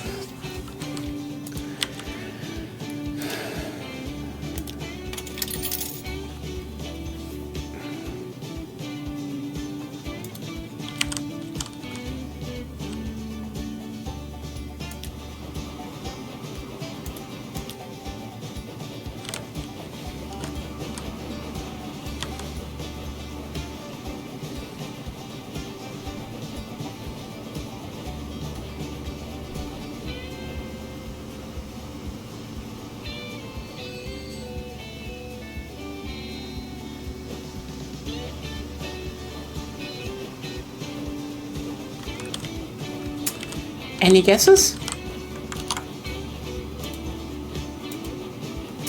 Well, so the network itself is actually the network yearly transports 70.4 million people. And this is an old statistic, so this was definitely more than this is definitely more nowadays. So yeah, and the town itself, 308,000.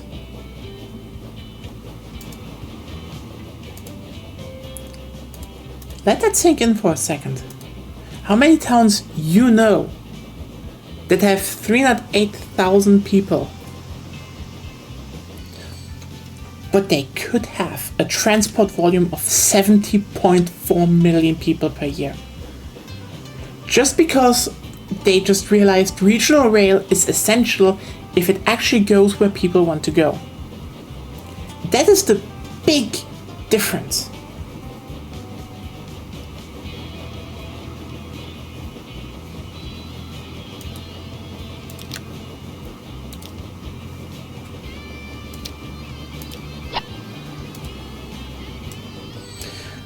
Let's get back to our trains and slowly upgrading everything. And, you know,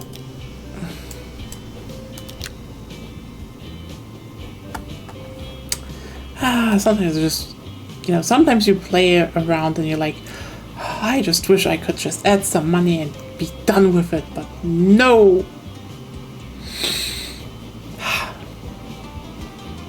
Yeah.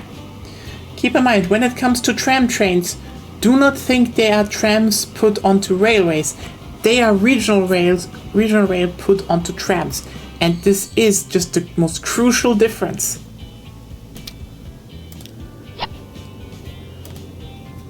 Okay. So let's actually get into some more planning.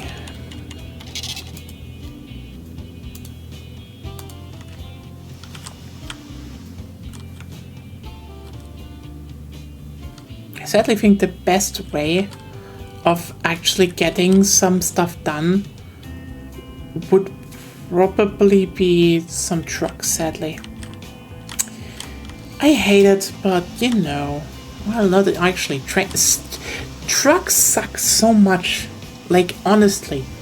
The thing is, trucks scale bad. You need so many trucks. The moment I think about, like, no, I shouldn't build a truck. Trucks are stupid.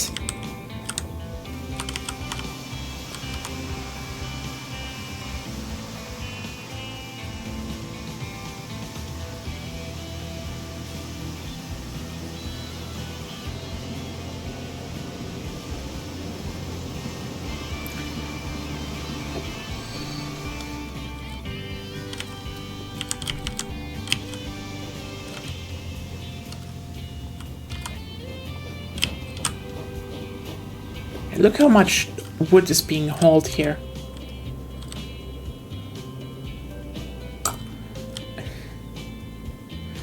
Okay, let's actually start looking into a new railway line then.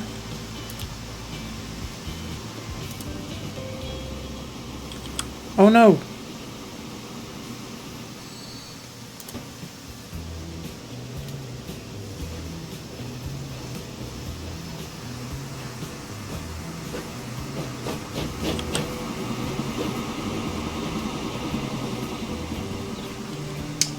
Oh well, I leave it there. Maybe I can use it for later.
There we go.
Okay, we're going for a very standard train again with Note 2. Just need to save up and then we will see how much we can actually have planks this time, because we have so much plank production right now because, you know, we continuously give it more wood. And we will scale up that wood delivery, because the more they have and the more they ship out, then they upgrade. So yeah, let's get some stuff rolling again.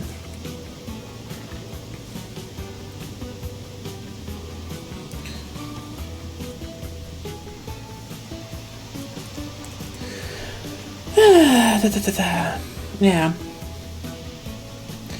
but yeah, I'm still so, like kind of shocked how many countries just do not invest into trains as much. I mean, Australia is now looking into actually building, you know, like, oh, we're building high-speed rail to test it out, and like, bullshit. Like, if someone is like, oh, we need to test the viability of shut the fuck up. First of all, you will mismanage your first trail line. It will cost more than you expect, because people need to actually start, you know, learning how to build this stuff anyway. Second, it will be absolutely worth it. Again, California high-speed rail, if it's done, it will be worth it.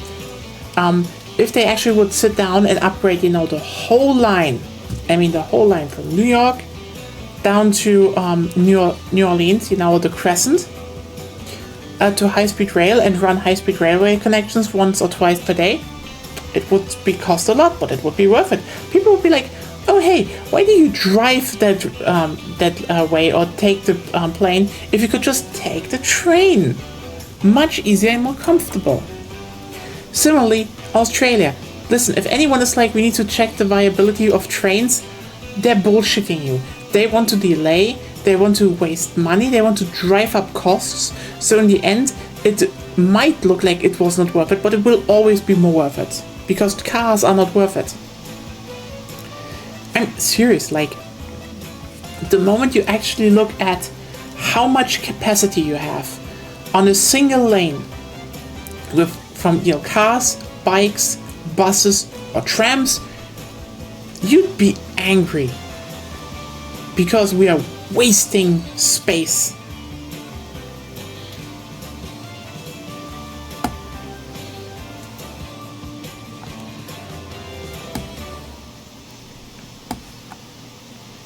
And as you said, Sarah, the key here is always, the thing is always like, initial costs high. Later, as long as you keep doing maintenance, the costs are low. No question.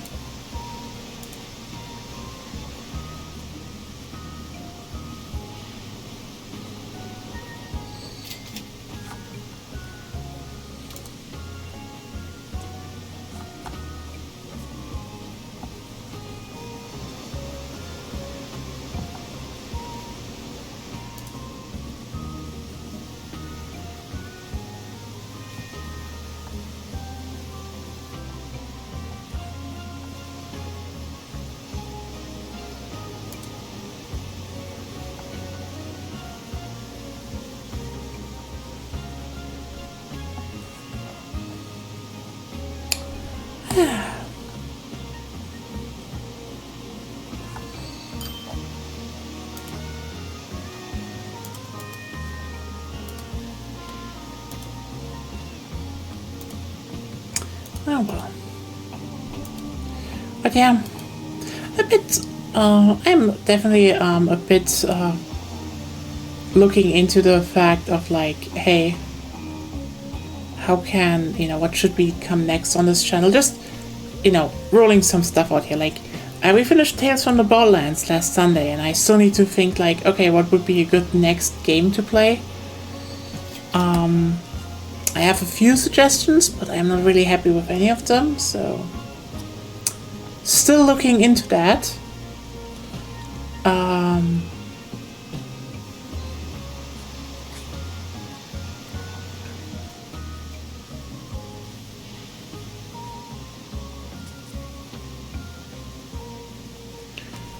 And also, the next Wednesday projects are gonna be interesting, because I don't know what we should put up there. We have done so much Borderlands right now, and you know, technically we could do the whole, hey, who's down for some more Borderlands 2 this time? Like maybe with more people, and have a big old fun time. Would be cool. But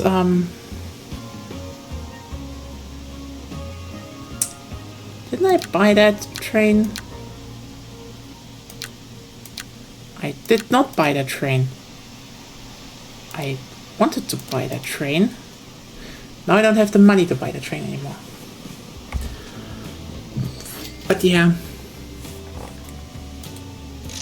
A bit wondering, you know, like,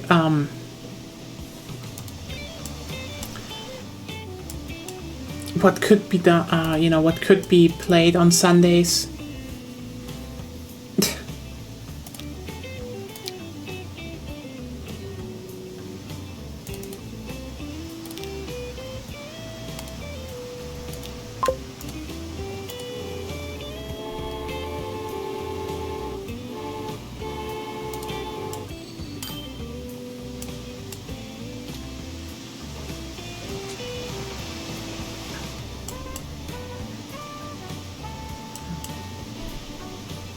See, now they're filling up.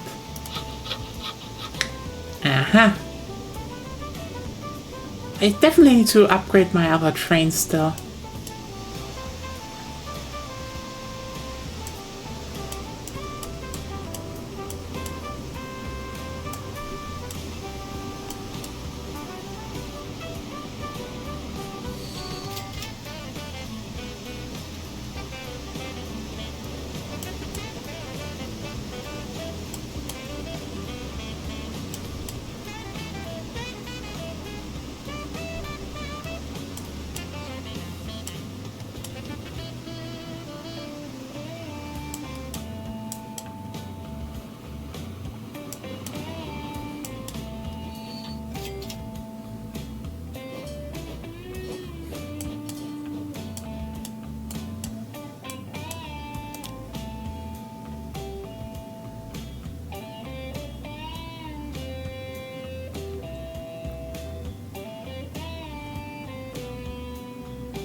See, now I can slowly upgrade that train and it will also make me a nice little profit.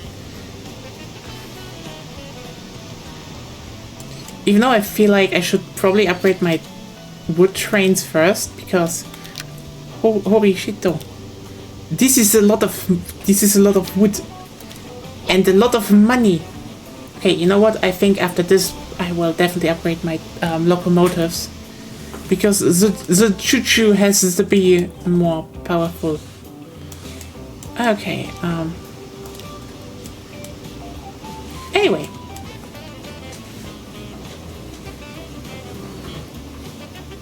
You know what the best part is about the transportation simulation genre though? And like, this is a thing no one thinks about. And they're always like, when you point it out, you're like, oh my god, you're right. And the answer is the fucking jazz. Like, holy shit. There is no train game without a good jazz. If you do not make a transportation game with jazz, what are you doing? Go home. And then the best ones, they're doing techno trance on top, and you're like, ah, yes. This is the shit. Yeah. I mean, I tried to import it. Maybe I will. Okay. I might try it for the next time if we stream this one again or so. Who knows? Maybe I have some time or so. Maybe, you know what? Maybe more trains on Sunday. If I don't find anything until next Sunday, more trains. And I will try to get the Locomotion soundtrack again running in here, because the Locomotion soundtrack is peak. Peak, I say. Because you're starting with the best ragtime and jazz, and you're like, yeah, this is the shit. And then it transforms into techno trance, and you're like, oh my god, this is still the shit. And it's just,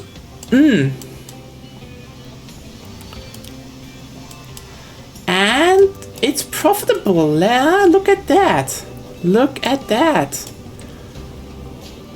This means we can upgrade.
Oh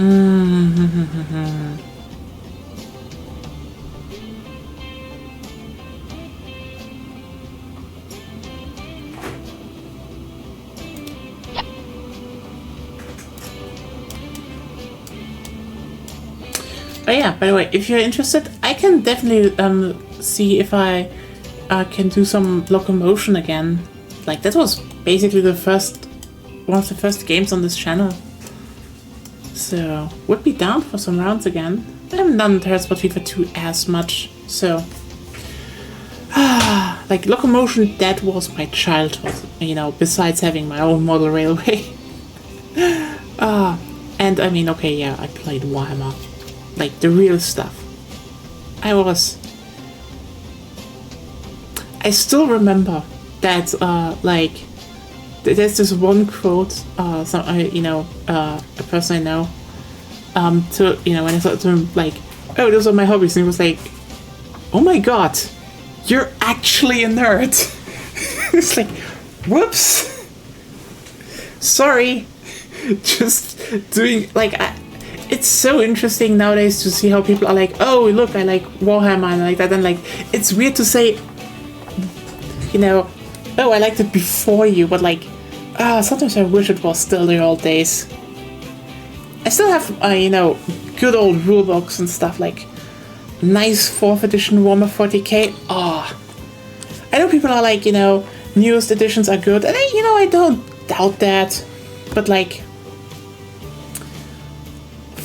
4th edition, that was just, it just nailed stuff, you know? That was just, it knew what it wanted to be. Great book.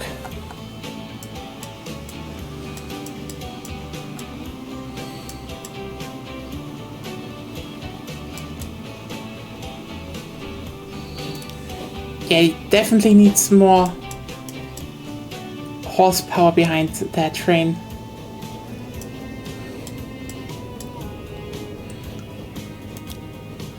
But first of all, we should probably upgrade our plank train, because we have a lot of planks right now. Well, and I over-engineered a whole railway system again, so most of the time we're just staring at one right now and just being like, oh!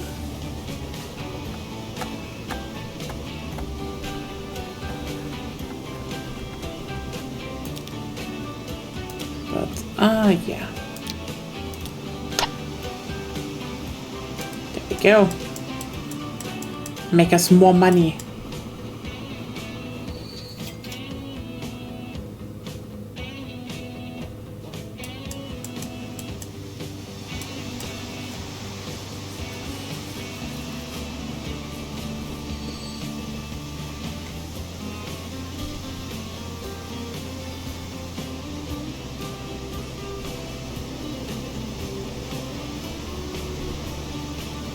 I think this is definitely one thing I do like about Transport Fever 2, because the trains, they can be really long and they feel long. The railway lines don't feel long, but the trains feel long. That's good.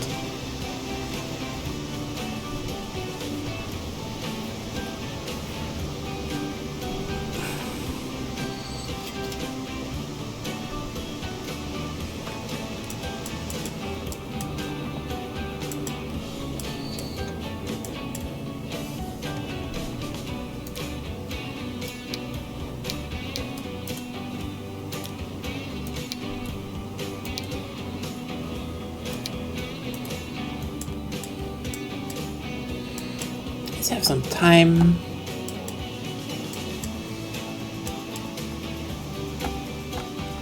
Maybe we get a better locomotive soon.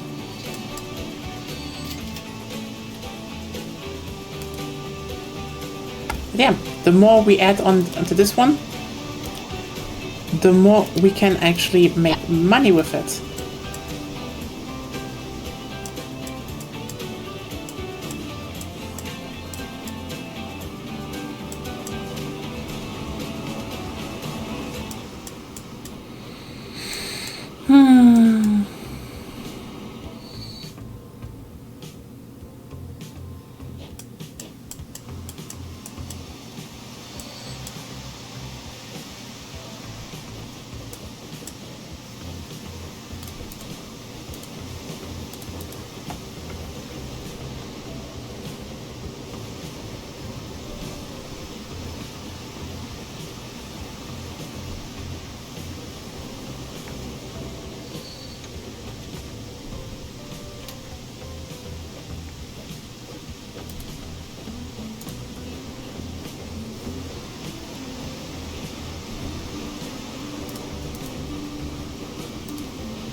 But yeah, if anyone has any ideas of like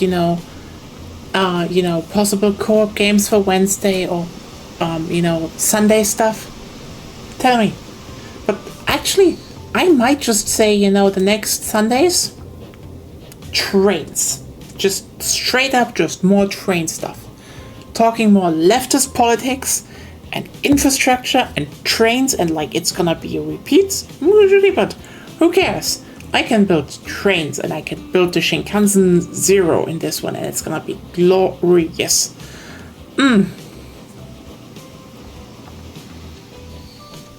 Yeah, I have not had enough trains on this channel in a long time. It's good. I should just do that more. Like, talking about trains gave me some of my best connections. Like, Patrick wouldn't be here on Fridays if I hadn't just gone off over trains while streaming his game demo. No, seriously, it happened. Like, I streamed his game and I just started going off over trains, and he watched the VOD and was like, hello. It's good. That's it. I like her. And now he's a regular. So yeah.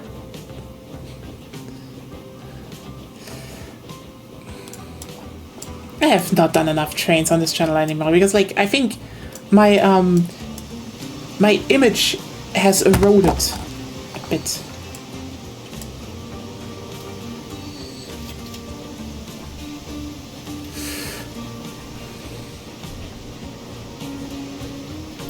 Wow, would 7 actually work?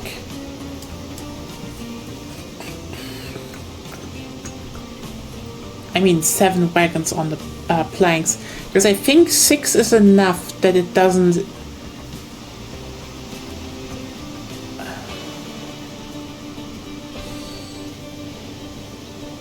Yeah, 6 is I think enough.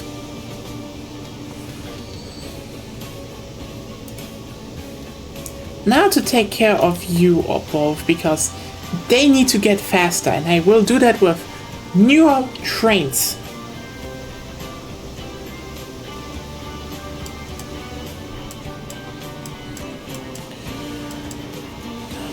By the way, what is like your favorite train? Like, just like locomotive or like a railway line in general? Just shoot.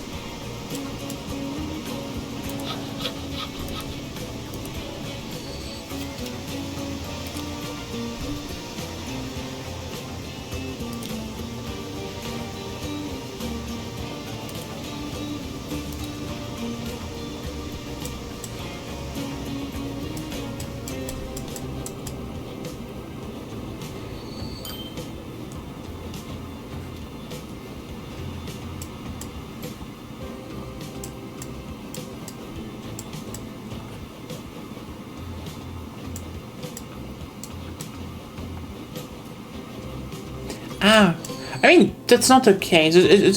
I just wanted to be like, oh, hey, is there like a model where you're like, oh yeah, I like that aesthetic. It's just roughly like that. Don't need nuances. It's just more like, I vibe with that. I'm like, you know what? Vibes are enough. Don't need to understand the locomotives to be like, oh, this is why it's great. Just like, no, I like the brick locomotives. Like, we have just some locomotives in regional rail, and they're bricks. And it's cool because they're bricks. Sometimes you just need a locomotive shaped like a brick and just be like, brick, and like happy.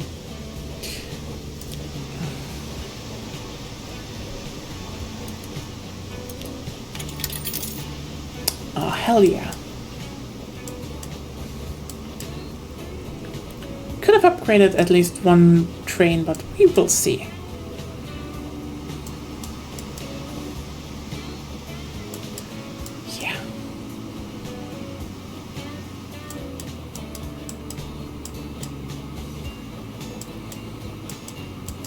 And by the way, as you can see, this one train already with 6 cars is transporting way more than any truck could do. Like, do you know how many trucks I would need, especially in this era, to have the same capacity as trains?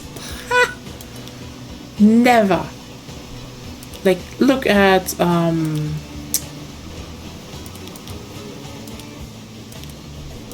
can actually buy shit. Ah, well.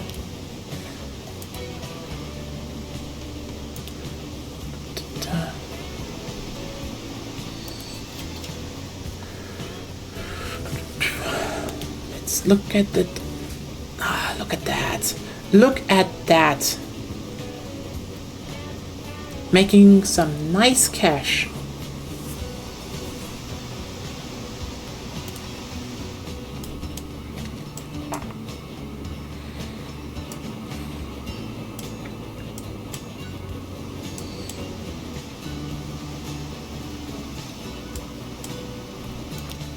Yeah, 6 wagons might even be a little bit too much, but not the biggest problem the moment I upgrade the trains.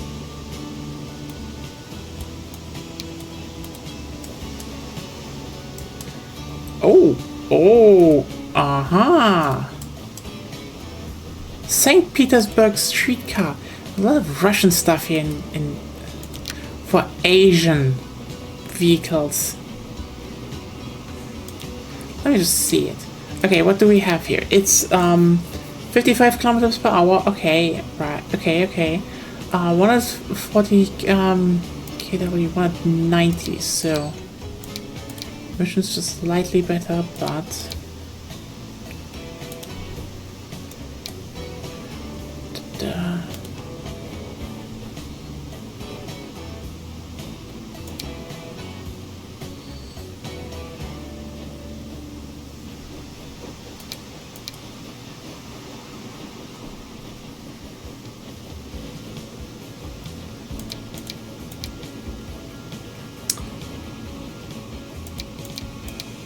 yeah, that is such a huge upgrade, actually. So gonna upgrade our locomotives here because, well, then they can pull, you know, as you can see, by the way, we are running on those. They don't have this high top speed. They're not reaching it right now. As you can see, they're only at 22 kilometers per hour, so this is still fine, but faster, better. We want efficiency. Like, right now, we're sacrificing speed for just, well, pulling power. And gladly, we don't have to pull the cargo uphill. We have to just let it go downhill. That's actually making it a little bit faster. But, yeah, we have more tractive effort, more power, just straight up. It's still just 55 kilometers per hour because those are old locomotives, but like, keep in mind, 55 kilometers per hour. That was, they built an industrial revolution on those speeds. And it says a lot how valuable trains were, actually. And not just because they could haul stuff. You know, if hauling was just one thing, no, it's the mass they could haul. Like, damn.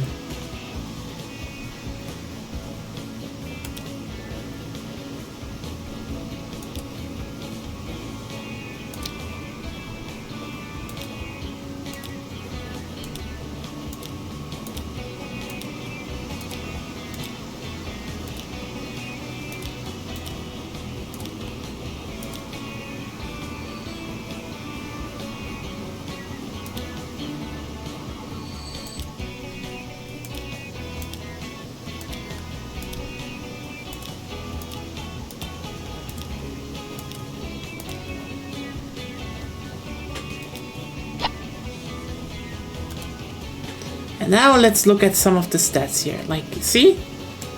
Oh yeah, this one is already much faster. 41 kilometers per hour.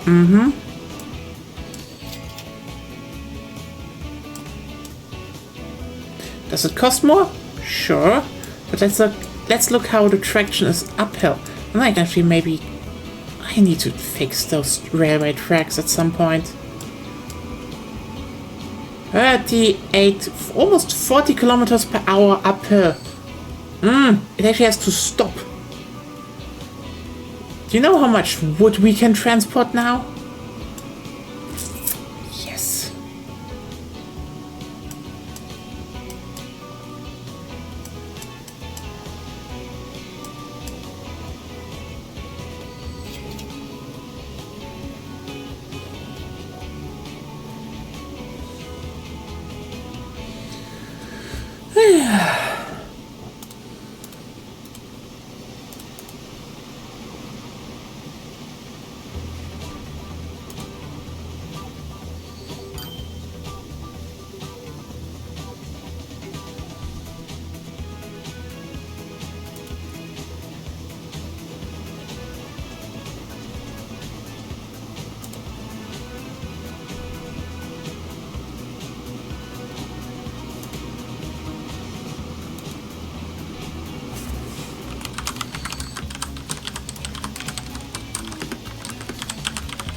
Yeah, next time, you know what?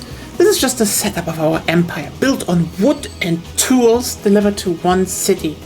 And then we will actually build sometimes a big railway network, and we will have Shinkansens, and we will have, you know, it's just gonna be great, you know? I really like that idea. I love when Sunday just sorts itself by me just being like, you know what, more trains, that's it. And you know what, I can actually use my the picture I posted on Blue Sky a bit more, which is probably the I don't even know who will get that reference outside of a few weirdos out in Germany.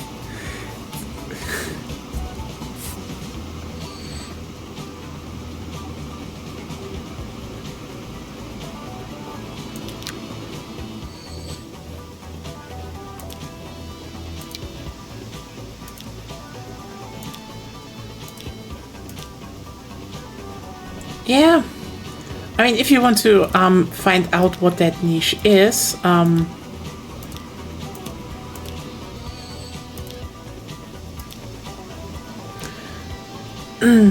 just look.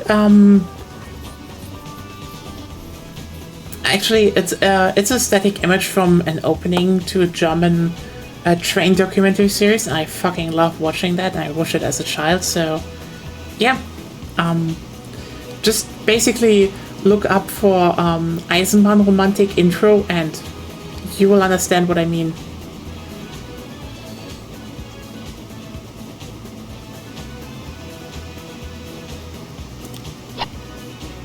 There we go. And see, profits went up. Because now our trains can haul faster, which we will then use to make them haul more.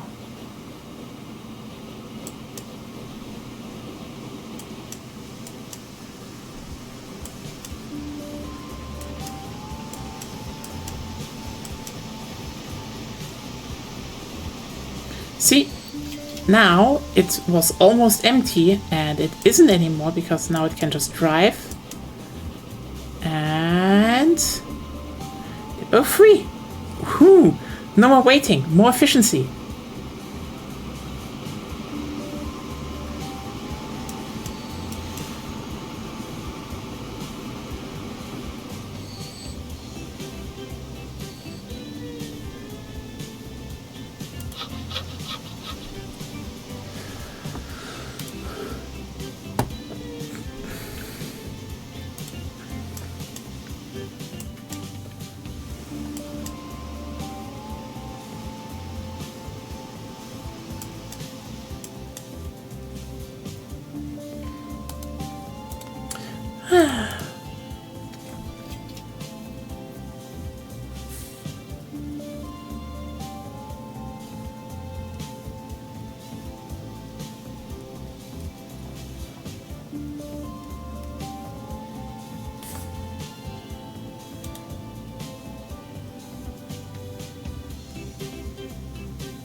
Look at that. The production is almost hitting its limit.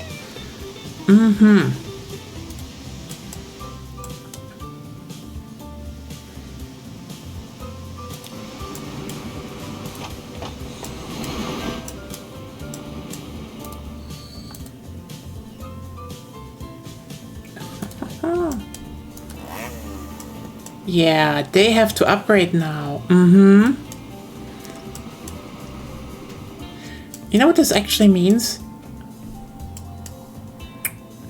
I need to expand the railway network.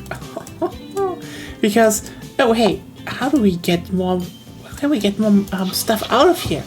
More produced, more upgrades, especially when it goes to the next level. The answer is simple. We haul more wood. More wood. Just more. Unapologetic more wood.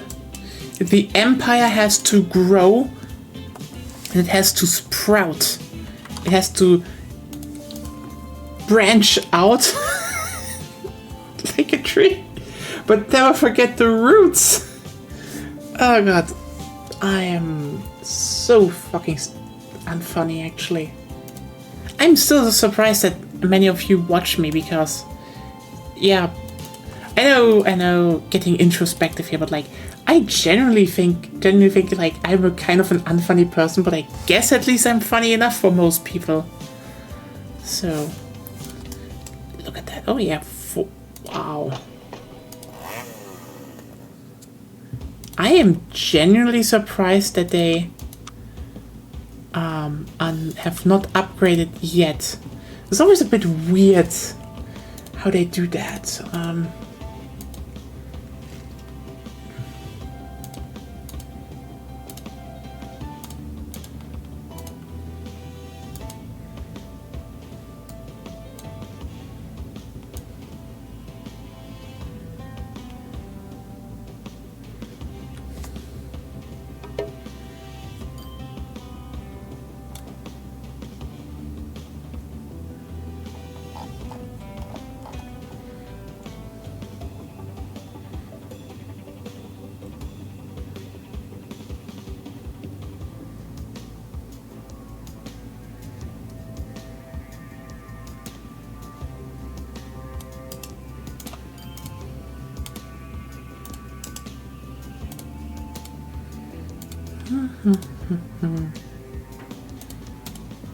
Yeah.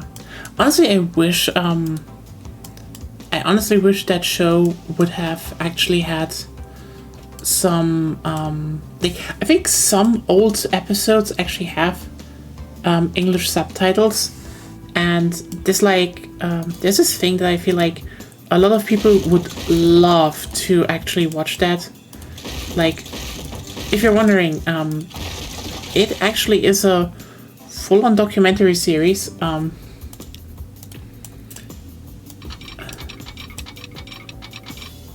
Where they're like, well, they just highlight a lot of railway lines across the world, and it's, don't worry, I'm just cleaning stuff up here, okay? No worries, no worries. I'm not destroying my work. I'm just making my work look slightly nicer.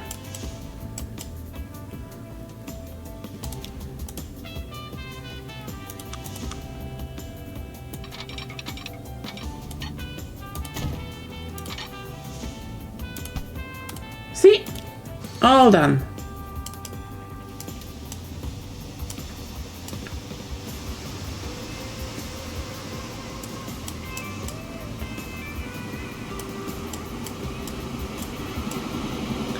Also, the gradient is better now, so, you know, they dry faster. Oh, wow, I'm literally emptying the wood.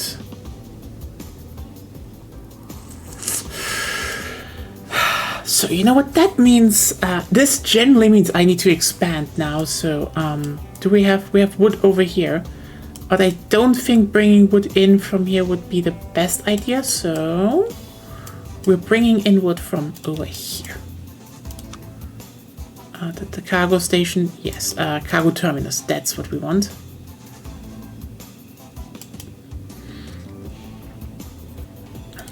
But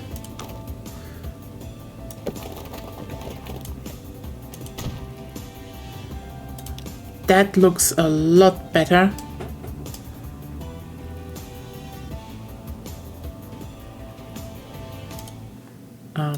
Fuck you. Do not disturb me, roads.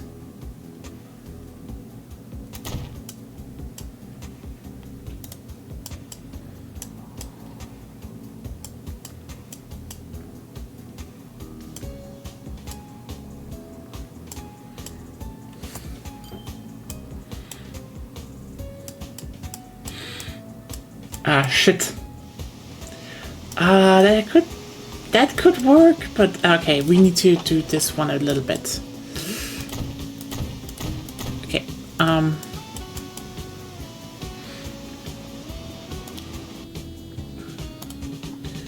so some minor adjustments here. First of all, you're getting demolished,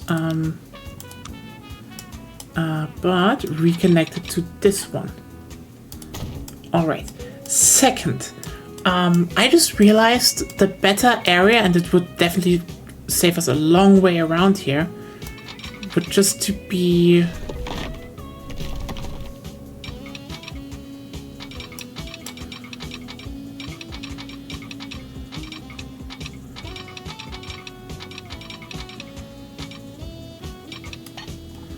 Do we have an... Yeah, we would build a tunnel here, actually. Mm-hmm.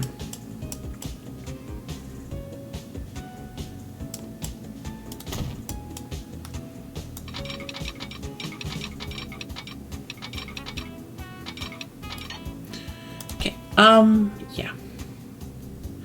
Let's just, leave them, let them go through this one first.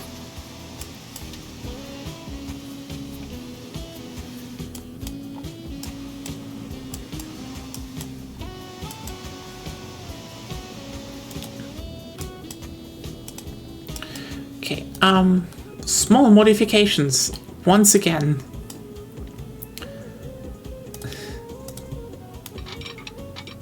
I am a very proficient railway station builder, and you can trust me around signals.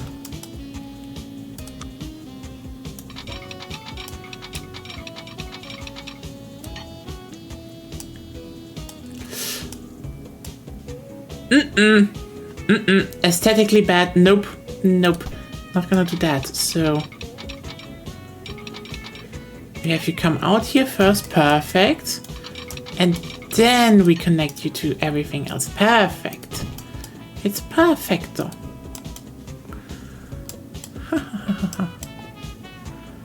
Dot buff. And now, because we do need two tracks. Don't... Oh, look at that. Made a bad tunnel for high-speed rail. Okay, actually this is one thing I wish some of those games would actually do. Like, this is the thing. I do want some, like, a transportation game that isn't just, you know, a city, but, like, you know, you actually transport shit somewhere. That they would actually have look at some of the problems of, you know, real life transportation. like, for example, and I mean this, by the way, this tunnel right here looks great, right? So the thing is, why you build those tunnels is simply because sometimes you don't have the space, you don't have, you know, the time. But actually, those tunnels are not that good if you want to have high-speed rail. Okay. Can you guess why? The answer is actually pretty simple. See, trains go fast, and one of the key big things that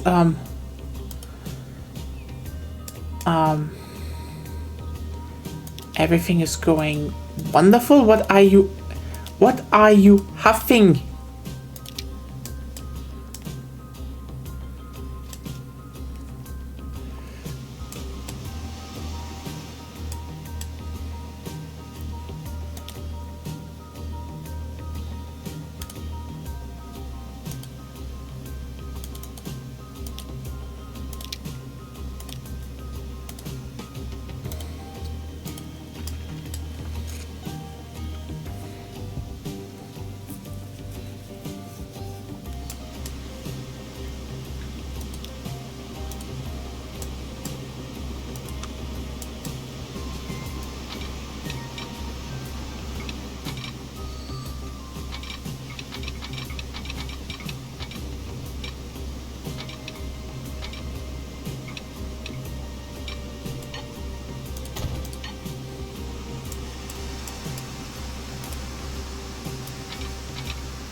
Oh wow, that is almost too perfect.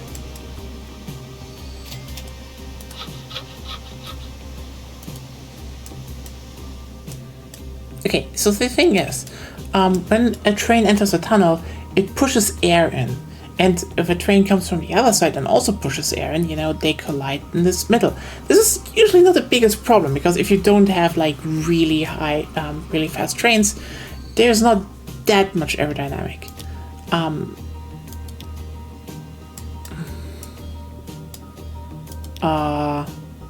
Wow. But if you look at high-speed rail, well, that is a lot. Hey Lena, how are you? Welcome back for the last part. We are expanding our wood empire. Currently, we will be delivering way more wood because we want this sawmill to actually upgrade and produce more wood. So that's gonna be good. Also, we have newer trains, so that's gonna be cool. And then soonish, we will finally get our tools to Bengaluru. And I think we might stop there, and we will continue on Sunday, because I don't know what to do on Sunday. And I thought, like, you know what? More trains. We haven't done a train Sunday in a long time.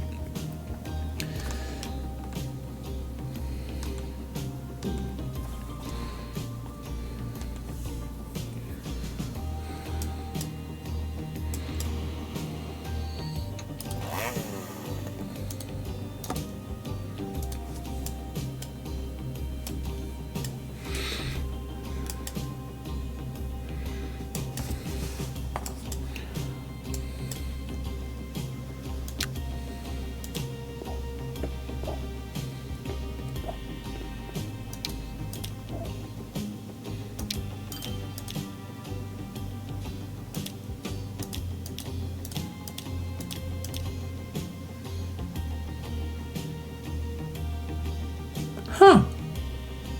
Congrats. I never signed up for it, so yeah.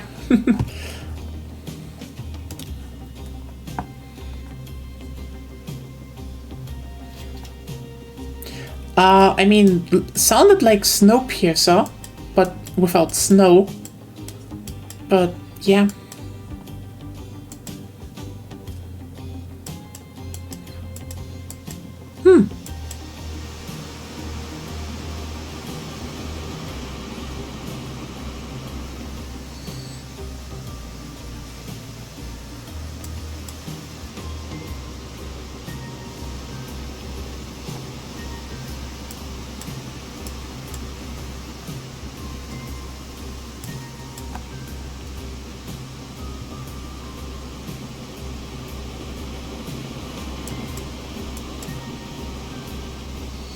Piercer, Piercer.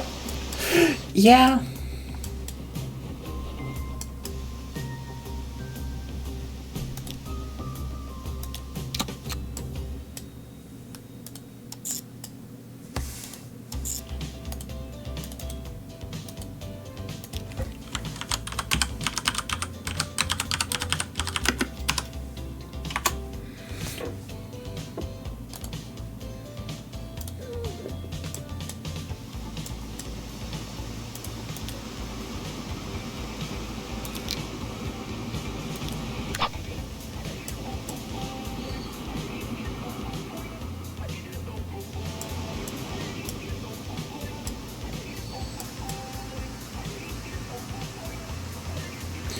Come on.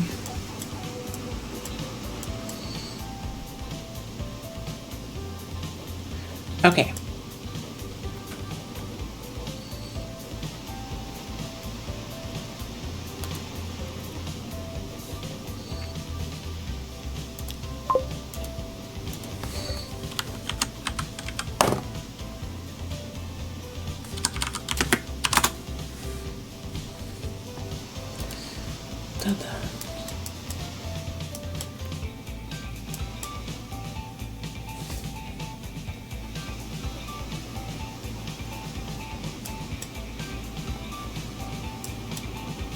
So now more wood from here can actually arrive.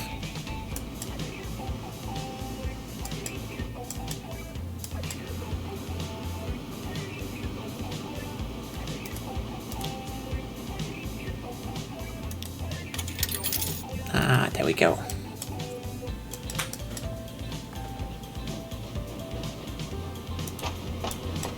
Hello. Yeah. Fill it up with wood.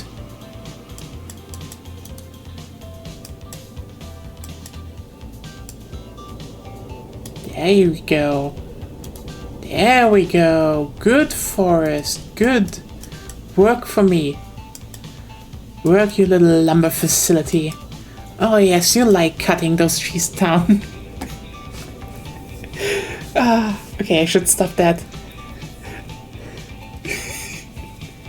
I think that was... Would you kindly... Would you kindly... Okay, that was good.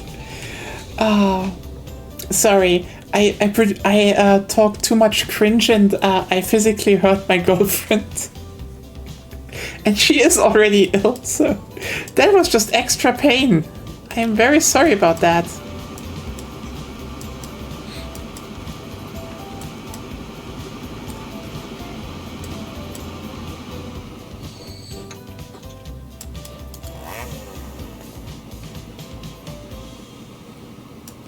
Hey losers, more wood please.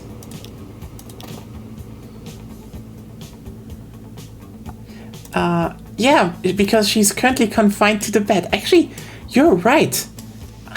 I can just say as much cringe as I want. She can't just walk over here and hit me. Holy shit, I am free. I can be cringe. I do not know how to be cringe. Help. Can that happen spontaneously?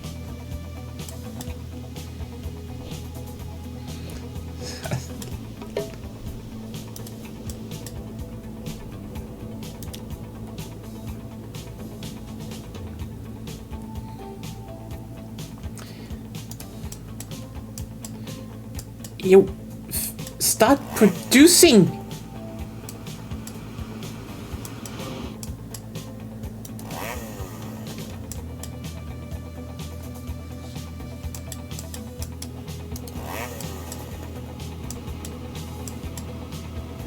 Why is it so...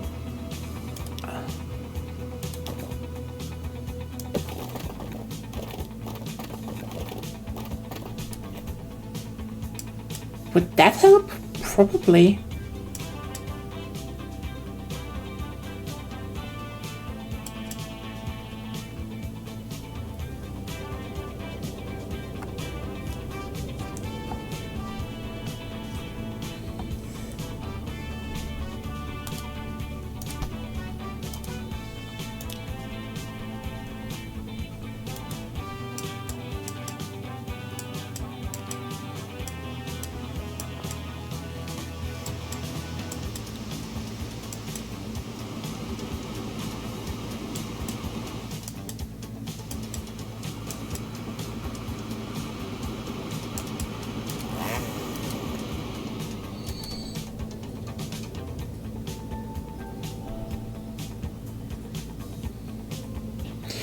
Probably. I just like, they could start piling up wood a bit faster though.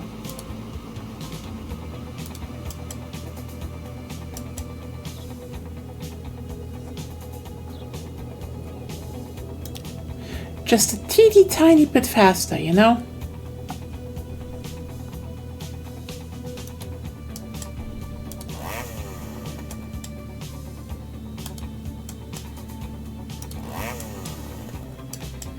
Yeah, I see it. It is currently stacking up more, but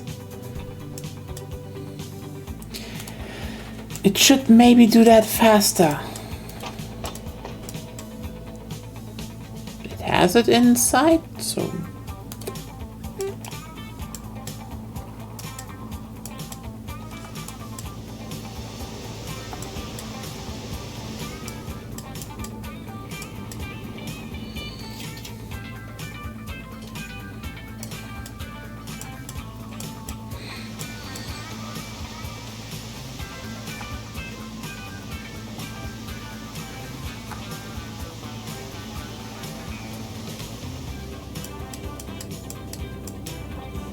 yeah.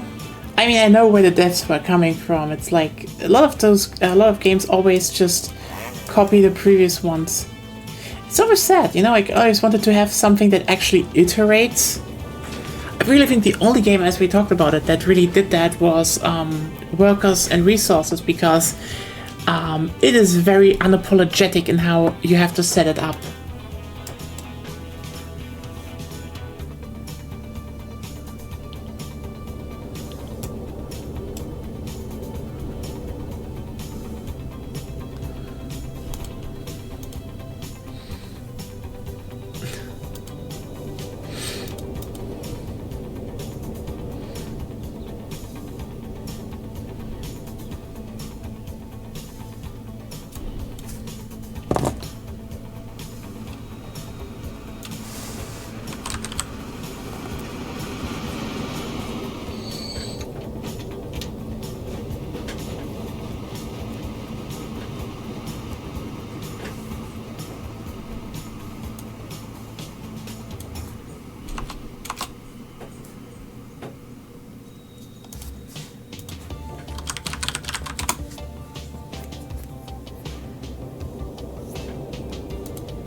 Almost forgot that.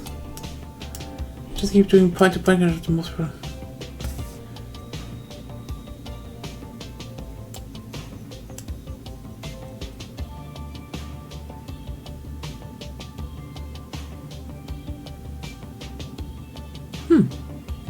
Yeah. I mean, I just want to have like one train game at some point that just is big. You know, like I want to have like actual size. I think actually Transport Fever 2 gets at least the scale of trains across well, but like then you look at the size of towns and it's like it's gonna look very silly if I plant a cargo station here and then, you know, probably a long distance one here. It's gonna look a little bit silly. Should I plant a long distance one? Probably more here, so that they can go up here, go down here, and go through here. That sounds a lot more sensible, actually.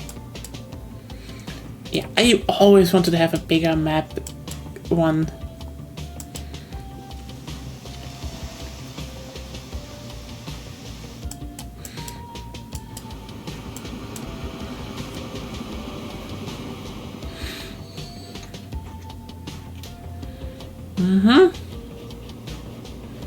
Yeah, slowly filling up.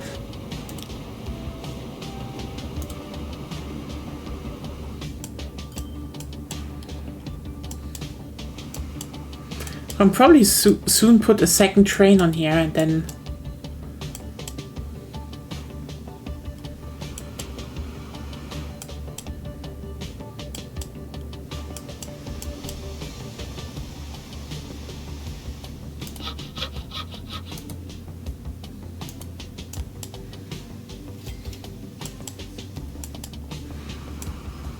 Again, I think Transport Fever 2 does a lot of things right. Like, for example, honestly, when it comes to 3D games, tunnels were always, in my opinion, a thing they struggled with. Like, I think stuff like this still looks a bit goofy, and they should probably have some technology to make it more like...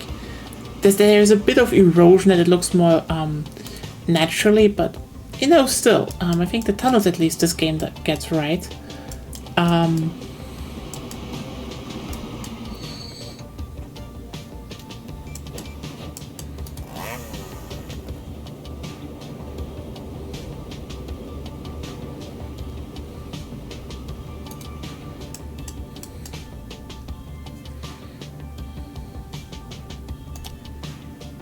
There we go. It's soon profitable. Hell yeah. So repay more money. Less loan. Bye-bye loan.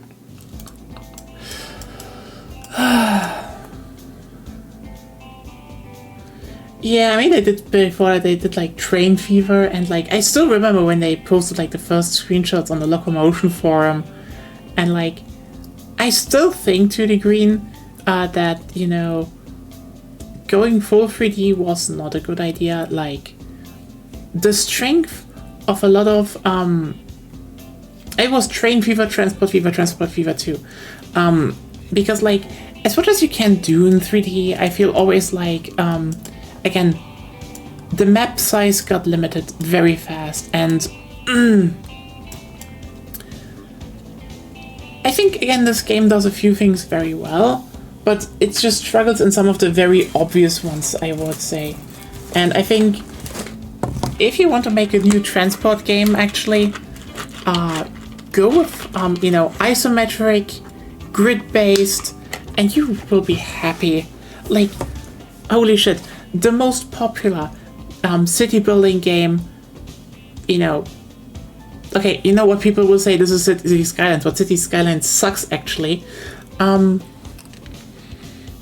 Hi bot and bye bot.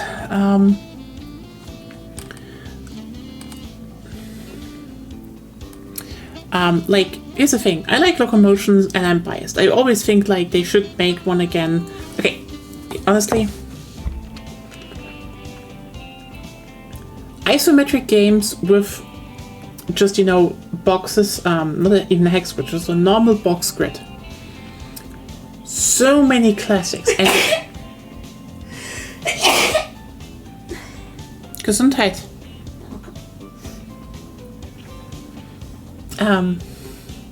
Also Gesundheit from Lena.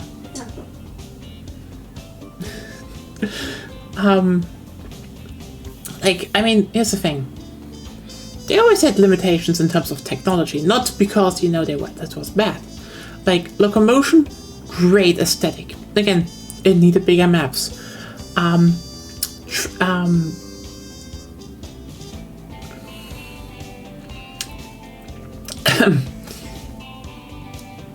I don't know how it's in English. It's probably Industry Giant. Industriegigant 2. Bam! What a game! You can fail so hard if you do not understand how, you know, what cities want. Transport Fever 2, chill, like it. I like that we have German trains. I like that we have the Shinkansen. They so many games that have even remotely the depth of Industry Giant 2, and then they remastered it without multiplayer. Holy shit, this was bad. I cannot believe it. Like, they want to say, oh, they remastered it without multiplayer. Fuck you. You know what? If you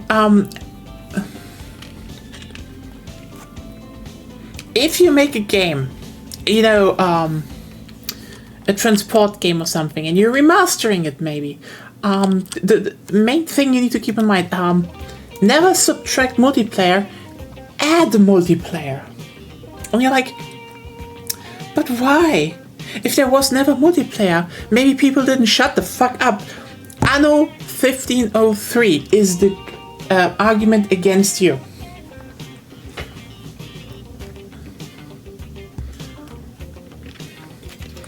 I mean, the only problem is I'm still waiting that the Anno remasters don't replay Uplay anymore. Maybe that is going to happen soon. Ubisoft seems to gear up for that, which would be great because we have some... You know, actually this is not a problem with Ubisoft, but there was some problems with some accounts there, and Agonia definitely needs to transfer hers, technically. But like, if we can start just buying games on Steam for that matter, it would just be perfect, because you know what? Then I would buy fucking Anno 1503, and you know, the remaster finally has multiplayer. And this is great, because Anno 1503 was one of the best Annos ever made. It just lacked multiplayer. And you're like, oh, but why would transport games also need multiplayer? Because it's fun. No, seriously, if you go, okay, and have like a transportation game with like the depth of wares and making, you know, money like industry giants too, it's really fun, because you actually have to, you know, start out-competing your opponents. That's interesting. You're probably like, Mia, do you like capitalism? As a game, yes. Capitalism is the worst thing that happened to humans in ever. It's very fun as a game, though. Like, out-competing someone, that is really fucking fun.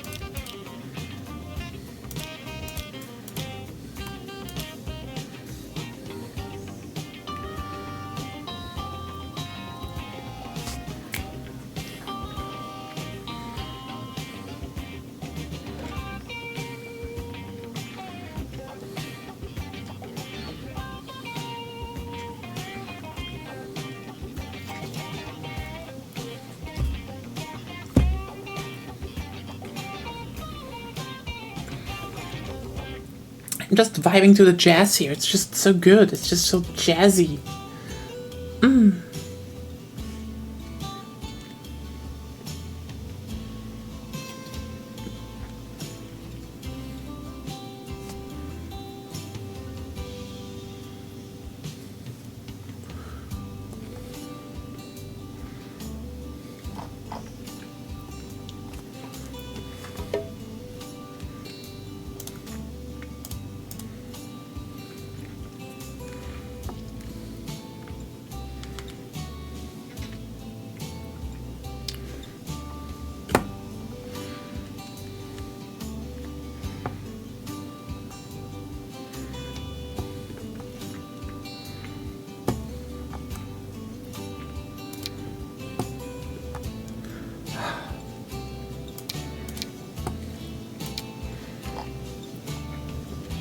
Not for long anymore, my fellow lefties, and we can finally send a train with tools into town, and then our first empire has been built.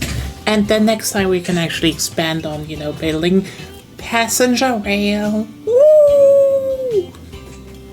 You all like passenger rail, right? Can I get a W for passenger rail? The best mode of transportation.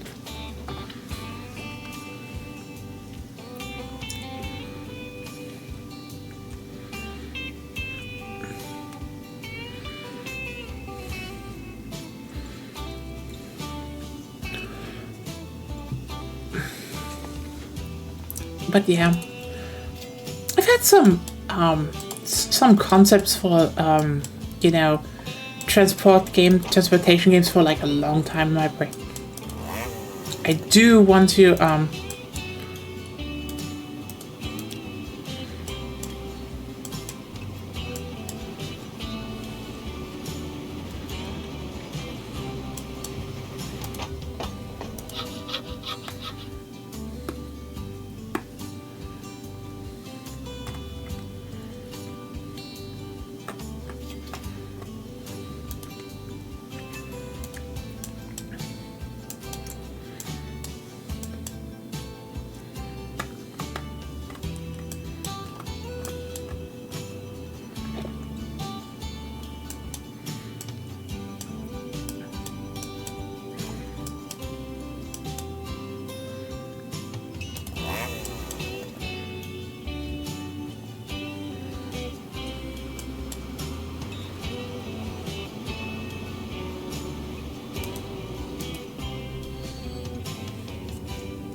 oh wow.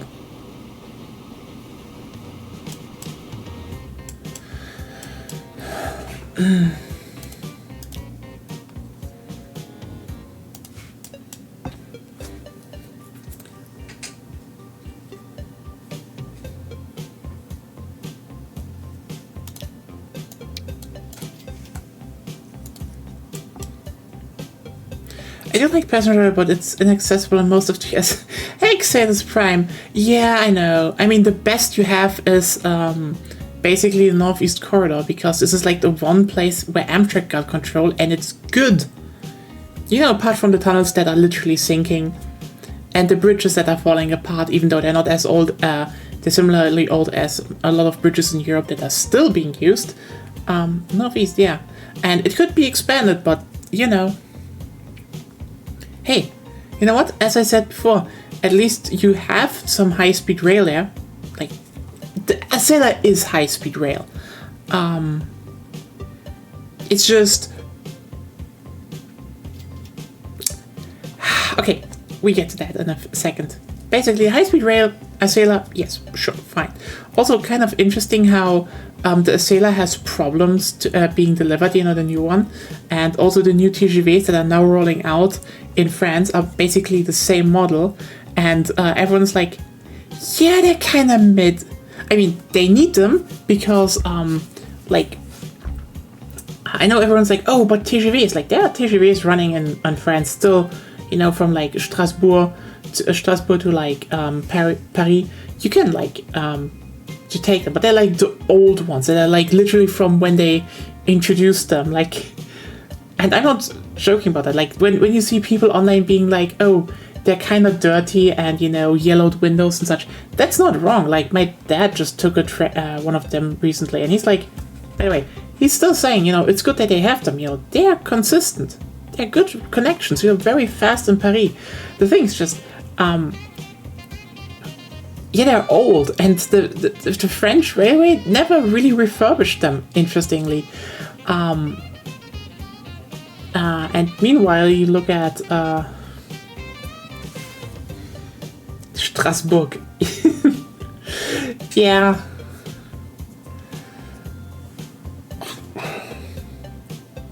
Oh wow, yeah, you probably heard about it. I mean, I have to say, some stuff is being fixed, so like I'm not going to go too hard on that part.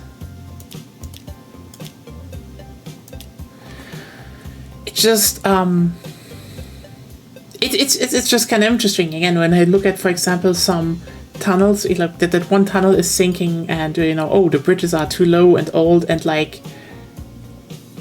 Then I just look at some similar bridges being built in Germany around the same time, and we still use them, and they're like still in really good condition.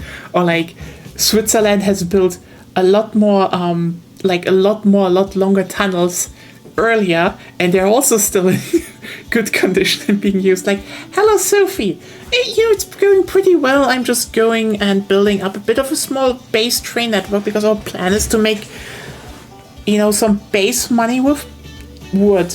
And then on Sunday we will do more trains and go and start building passenger rail, because as we all know, we do want some good passenger rail stuff. I get why the USA was built the way it was to a degree.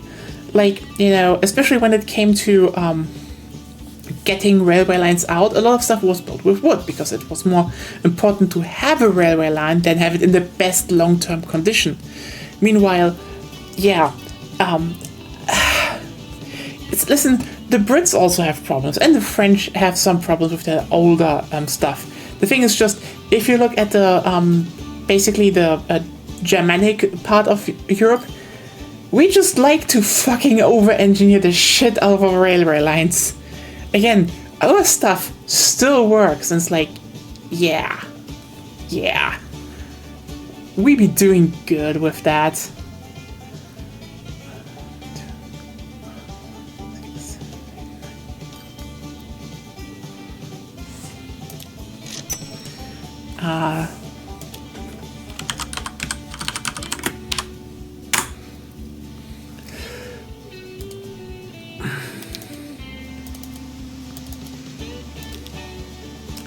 And you go actually onto the first line again, yeah? Have some more transportation from here.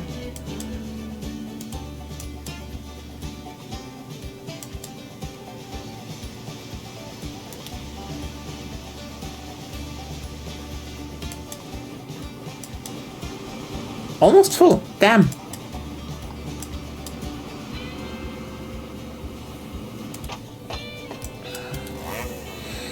They need to transport more ASAP. Schachtellaufwerk. I mean, yeah, I guess.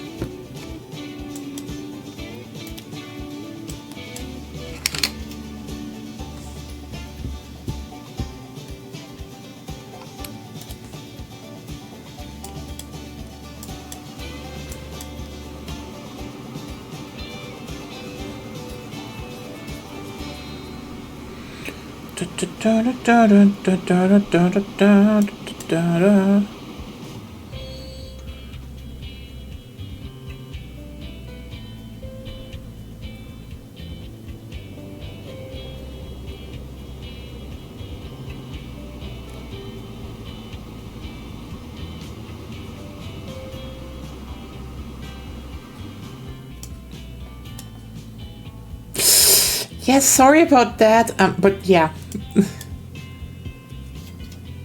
Oh yeah, true. I mean, the thing about... Okay, here's the thing about steam engines. I know they kind of have this, you know, people think like, oh, steam engines, are they, you know, they're inefficient, running on coal, and like, it's not actually that wrong. It's actually not that true. The thing is, steam engines for still quite a while were pretty, like, they're still very efficient to this day. They're just not as efficient anymore. And you can guess why, because coal.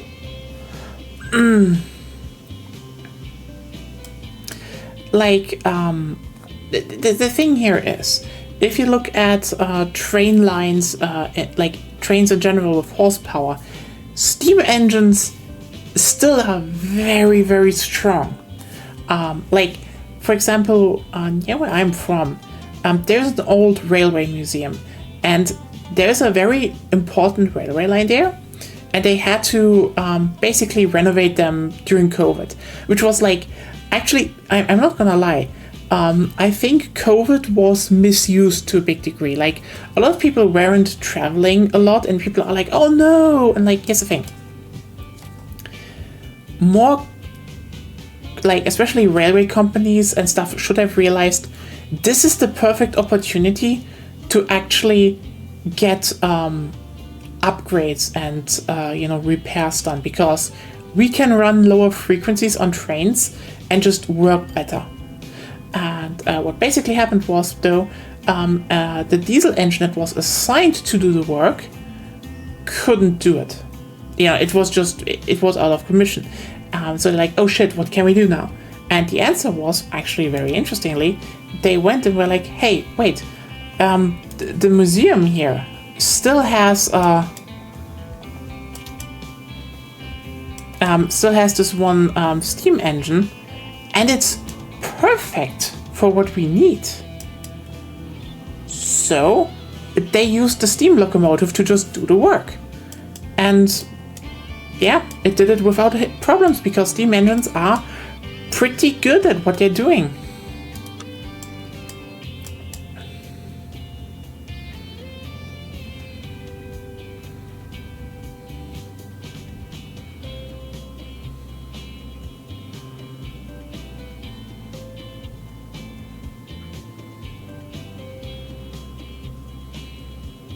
Yeah, that is true. Like, yeah, the thermal stuff, yeah, not that good. But the steam power itself, yeah, that's actually one of the reasons why a lot of countries kept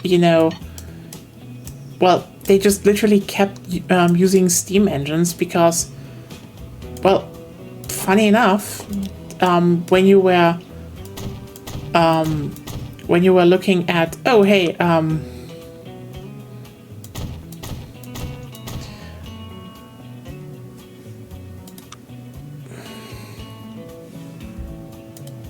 when you were looking at a lot of brain, stop it. If you're looking, for example, at the American part for Americans, for example,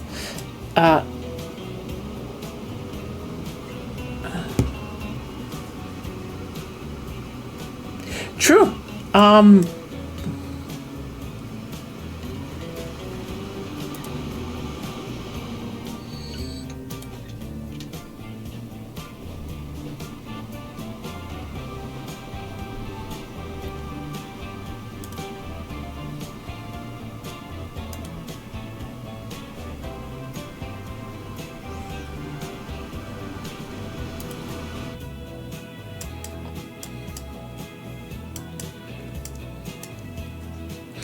Yeah, it's basically the same situation as Switzerland. On that note, I just realized I probably need to just... Yeah, oops. That was the wrong platform. Nope, that was totally wrong.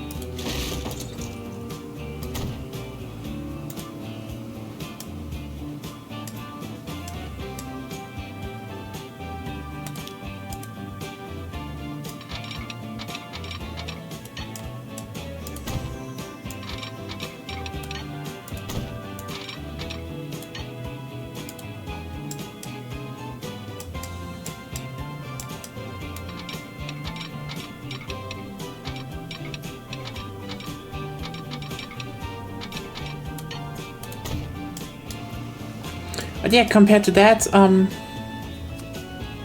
just need to find an alternative source of thermal energy. What does this have for longer? Maybe something powered by spicy rocks. That is actually ironically, that one is a very stupid idea, but like oh boy, the liability, no. But like that's also just a thing. By the way, basically, yeah. I mean, there's also the thing that, if you're wondering, there were actually electrically powered steam engines in Switzerland. So, like, yeah. Because the thing is with Switzerland, like Switzerland, by the way, were basically the first country to go electric. Because, well, it's basically the same things as the Netherlands. Didn't have coal, so that was just a liability, but they could produce, electricity a lot, so they were like, you know what, that's good. And considering if you're Switzerland, nope, it's completely stupid. Like, here's the thing, that is one of the proposals that was actually done, but it's completely unfeasible. Aside from the risks, like, we're not talking about ships here. Like, for example, there we would have like constant cooling because, they're in water, in the ocean. Also, they're like big enough and it's just a lot better to build like that. But But yeah, the Swiss were the first, basically, because, I mean, it's not that, you know, Germany didn't build similar trains at the same time, but they just stayed with coal, because, again, back then, coal was A, cheaper, and B, you had simply more horsepowers, and yeah, crocodile and stuff. Those are legends. They still work today. The thing is that overall, yeah, if you build like overhead wire, that is like overhead wire is the most efficient way to power trains. Still to this day.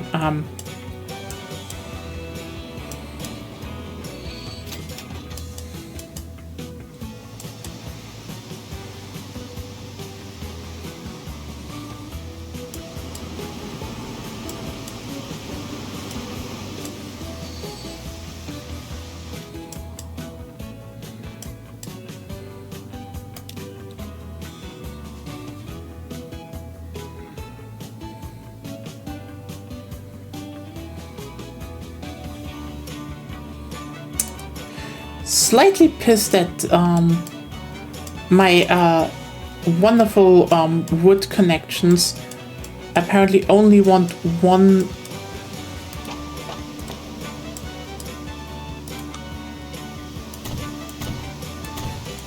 time to upgrade.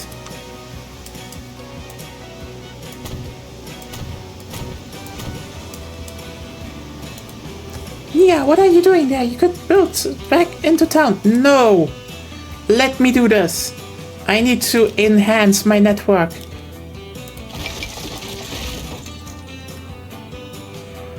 The network needs upgrading, aka... Oh god, she's building more tracks.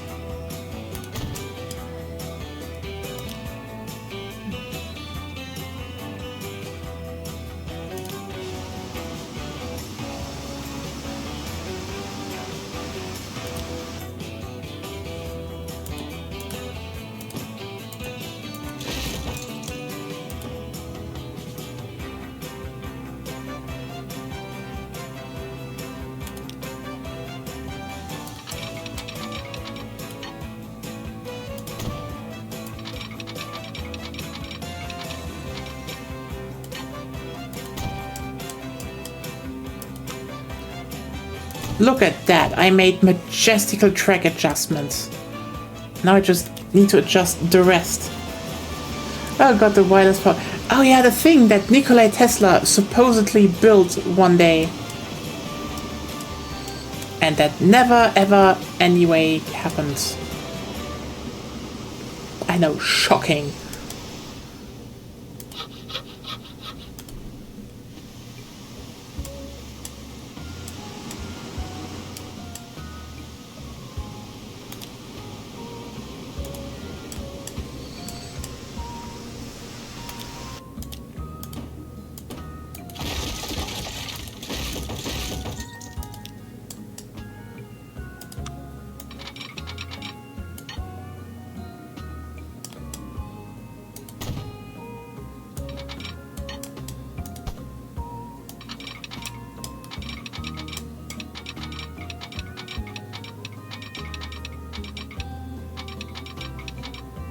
But yeah, basically that was the thing. At the moment, if your country still had like cheap access to coal, there was a reason why they stayed with a lot of, you know, steam engines, because frankly, steam engines were still pretty good. Like,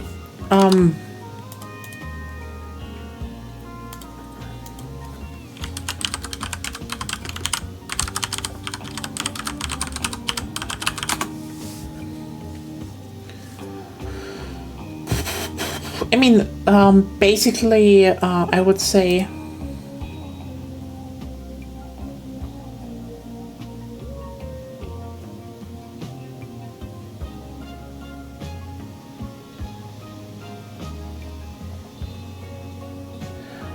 like a lot of steam engines here pulled like this is, by the way, when people say, oh, you know, For example, why did Germany just keep using their old network and didn't build high-speed rail? The answer is a lot of long-distance railway lines were already built for 200 kilometers per hour, because a lot of steam trains were pulling really long passenger rail with 180 kilometers per hour or faster. Like, that is pretty impressive if you think about it. And that is just pure, again, steam. Again, if we could have built, a bit more, more modern steam engines. But the thing is, there was basically one reason, and there was one big reason why steam engines were like destined to fail. 180. That was the average one. 180 to 200 kilometers per hour.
There we go.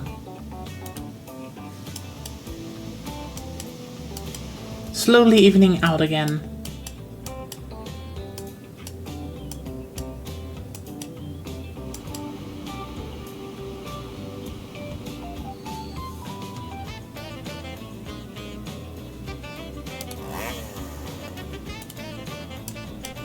Interesting that they don't upgrade anymore. This is like so fucking weird.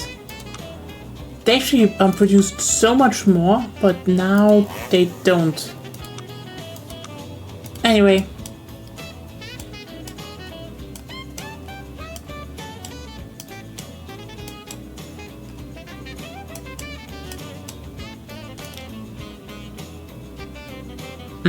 There we go. Yeah. Steam engines were pretty good. Until one very crucial mechanical flaw. Like, not even a flaw, it's just, there's one thing steam engines could never ever overcome, and which is actually one of the reasons why we have so many electrical, like why electric is the way forward, and diesel is still doing it to a degree, and it's fine, but there is a big reason.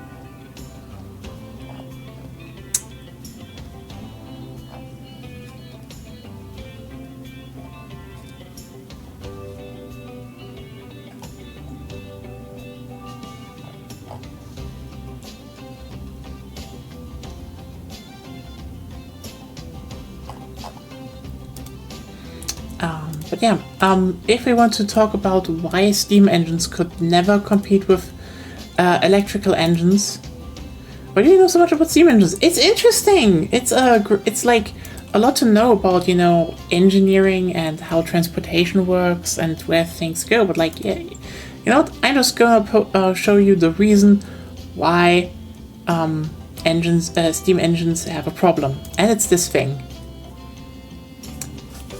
This is called a Fairley engine, and you're like, what the fuck am I seeing here? This looks cursed. They actually built a lot of them.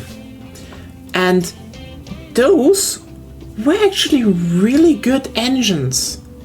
Like, sure, you had the problem of basically uncomfortable to, you were kind of in the center and it was a bit uncomfortable to communicate, and it had problems, but those were good engines. And you know why? Both set of wheels are powered. Fairley engines were basically looking at a very real problem, and the fact that, and this was literally steam engines basically had a few big wheels, and those did all the heavy lifting. That is another thing. But yeah, the main reason why they had Fairleys were built was so that every single wheel was basically powered, meaning you had a lot of traction, meaning you could convert more energy from the wheel onto the rail. And this made these trains, like these locomotives, actually really, really, really reliable and good and strong. Just also very awkward. And here's the thing. Every modern locomotive you know of is a Fairley engine. Because when you're building a diesel engine or an electric engine, because like diesel engines basically just turn, like this is the thing, by the way. Diesel engines do not work like cars. Basically, they just are big they're just big power gas turbines that produce electricity and then power an electric engine, just like every other electrical. Like, this is why overhead wire is so good, because even diesel engines use the same fucking thing. This is a reason why so many locomotives nowadays are like, here's the electric one, and then the same looking diesel one, because you just have to slap in a diesel engine and a tank, basically. Or, why dual power ones work so easily, because you're running on electricity. Well, you just disconnect the diesel engine, shut it off, and turn it on again when you need it. Very easy. But that's the thing. This right here is the basis for all modern railways. Because the moment people realized, wait, we can power every single wheel. It is, but like, this is generally the best way to build diesel engine trains, ironically. And frankly, yeah, this is why overhead wire is so sensible, because like trains is like, oh, the only train, there are just two methods of powering trains actually.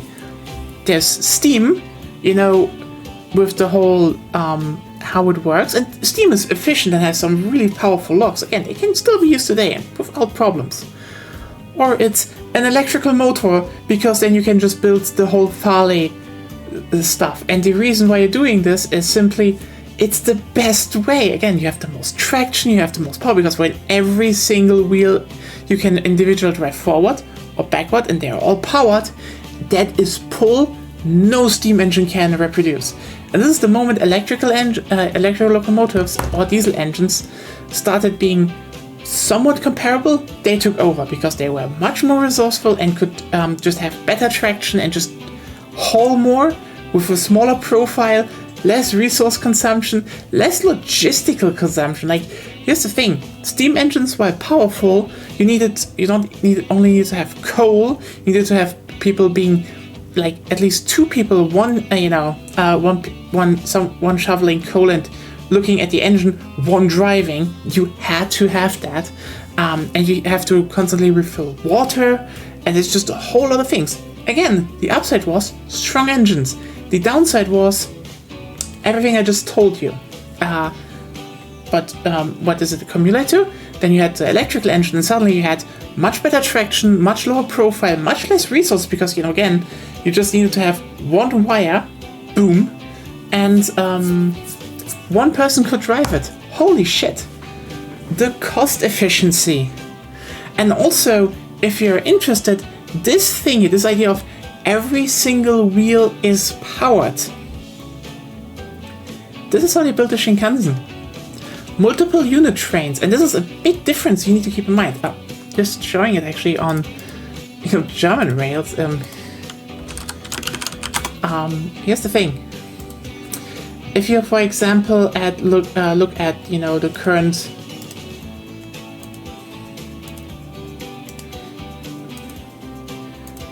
ICEs, for example, this is the ICE 3 Neo.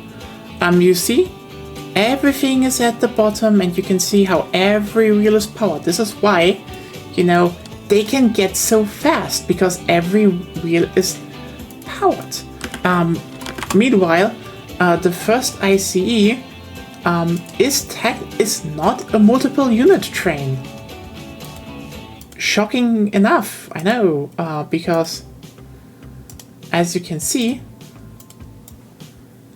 it is one locomotive in the front, another one in the back. It's a push-pull train. It just looks like a multiple unit train. But the thing is, back in the day, you know, that was, again, one of those ironical twists. This was actually a pretty good solution, and it worked really well. If you're wondering, as you can see, Shinkansen Zero, and we're getting to that, that one is an actual multiple unit train. This is why they are so fast. But like, yeah. Similarly,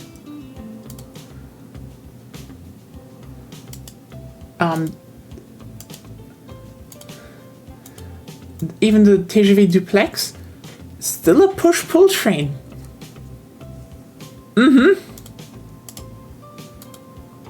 Like, yeah, the French high-speed rail is not multiple unit yet.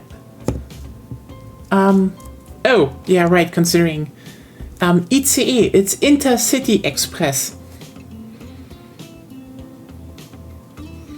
Because we had railway lines that were the intercities, aka, you know, it's pretty self-explanatory. They go between the cities, you know, they're not going regional.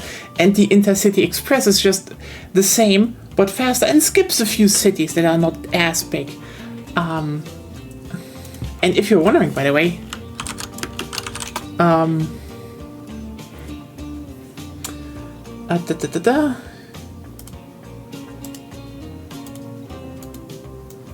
this is how the IC looked like, you know, the IC, the Intercity. Yeah. They, interestingly, they upgraded those recently. This is the IC2. So now they're, you know, double-deckers.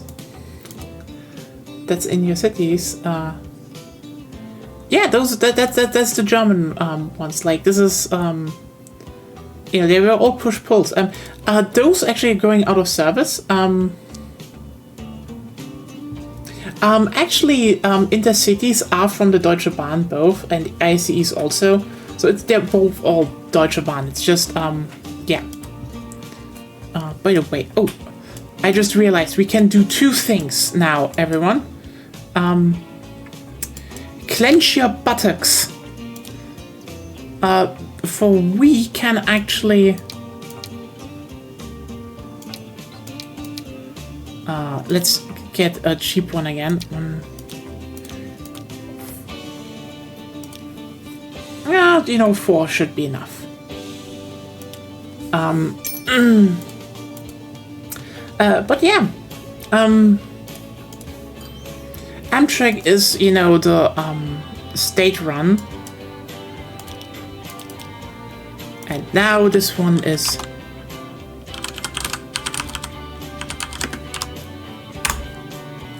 perfect. I just do it in German because I just can easier literally read it easier that way. There we go.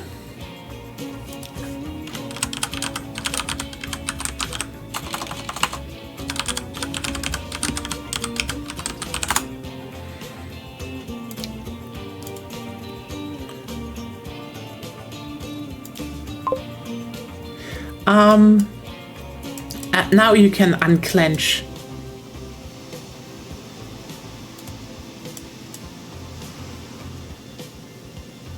Yes. Also,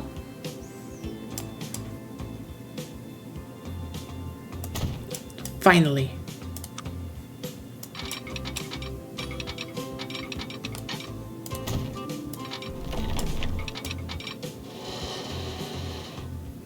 Oh, look at that. We are building...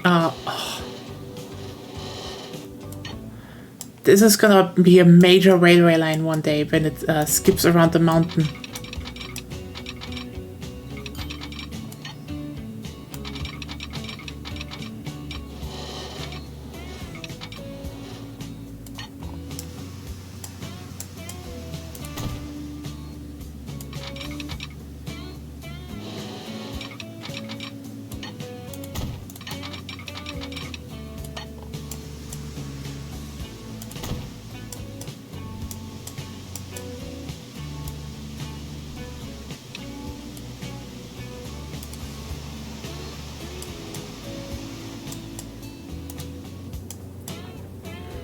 And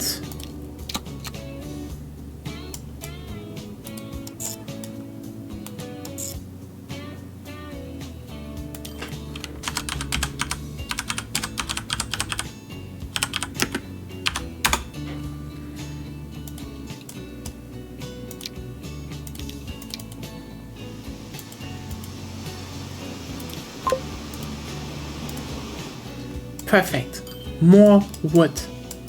But, look at that. Loading. And now Bengaluru can grow. Okay, actually, now that we are doing this, look at this. Goes over like this nice ocean view. The wood must float. Holy shit, I've been over time. Oh. You're pretty chill for that for once. Okay, fair. I'm just enjoying trains right now, so yeah. Anyway.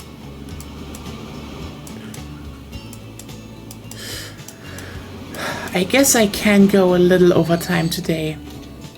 Anyway. Nice. Our first network is there.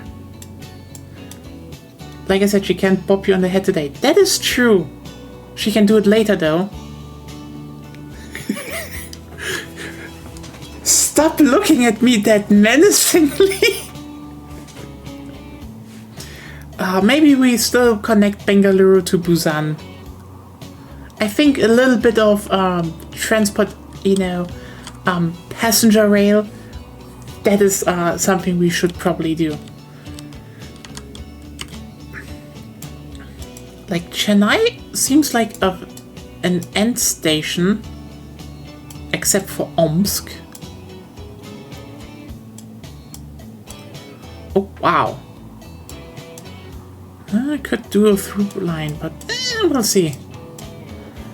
But yeah, basically, there's a few things I want to point out. Excitus. So, yeah, so DB is basically the German... you can say it's the German equivalent to Amtrak, but they own a lot more. Fun fact, by the way. Whoops. If you ever wondered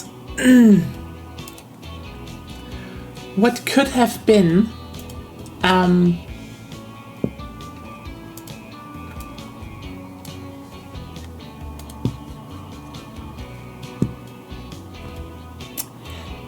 that's a real picture, by the way.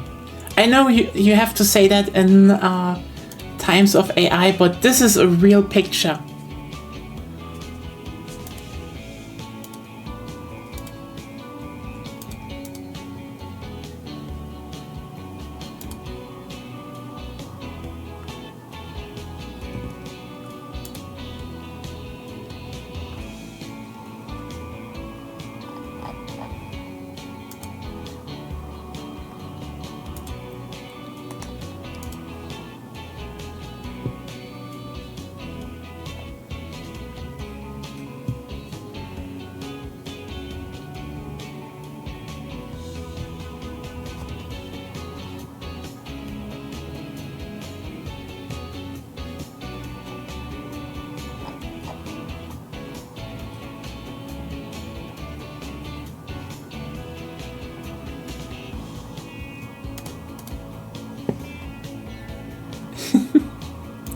Yeah, so basically what happened is that this was in 1993, so yeah, I wasn't born there yet, but basically under Clinton, yeah, shocking, Clinton, Amtrak was like, we're gonna build high-speed rail. And they basically were like testing 2 trains. So they imported and adjusted ICE-1 from Germany because, you know, we already had ICE-2s and stuff. We were like, yeah, we'll have one. Shortly afterwards, by the way, we unveiled the ICE-3, so lol. But, yeah, basically, they just put this one onto the Northeast Corridor for a bunch of months, and yeah.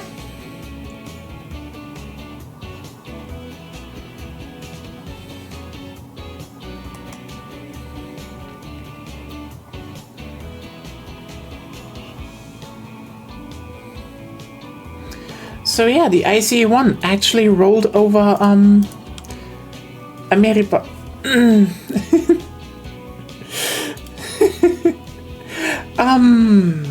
Yeah, there was actually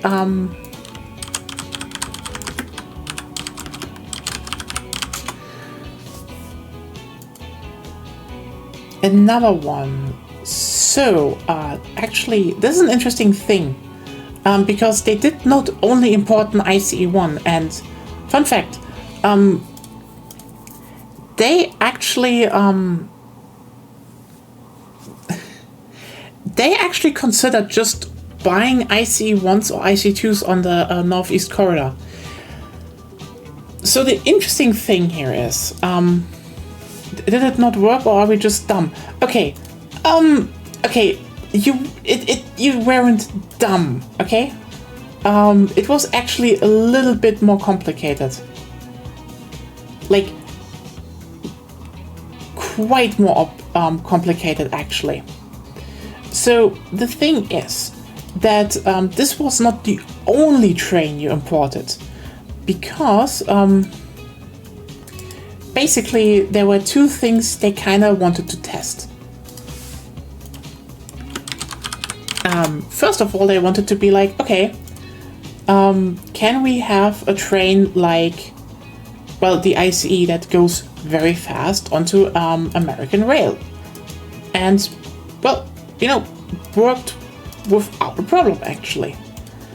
So this one was fast, and a lot of them were like, we want that, and, you know, more similar with capacity to the ICE-2. But still, they wanted the ICE. The ICE-1 was popular. They toured the thing through the USA.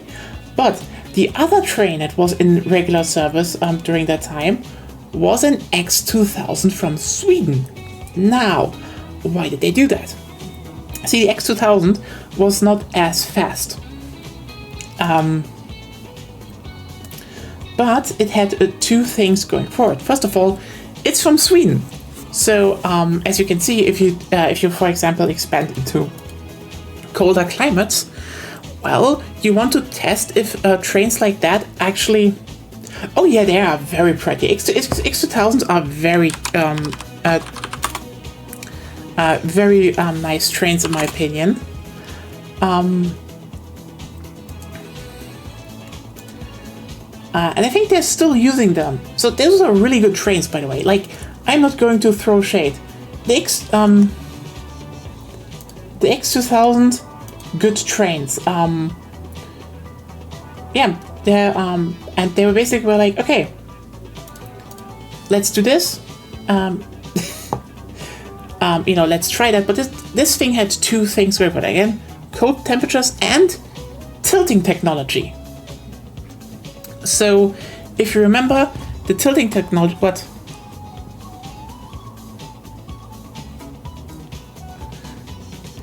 It's the most futuristic name. Oh yeah, that's actually very true.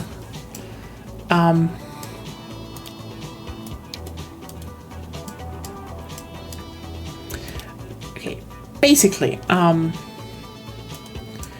X2000s very basically were tested. Okay, tilting technology good, because the thing about the Northeast Corridor, as you can imagine,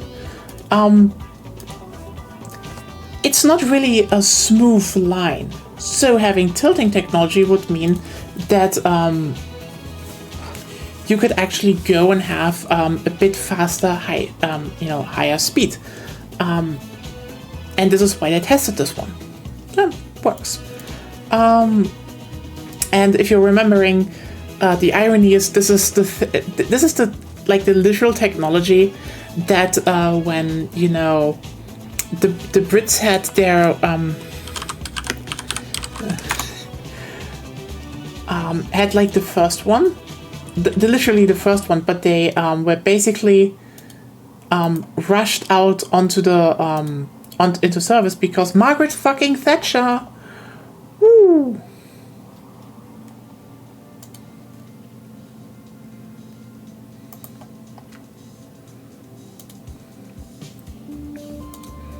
Because the thing with tilting trains, as you can probably imagine, is just like, the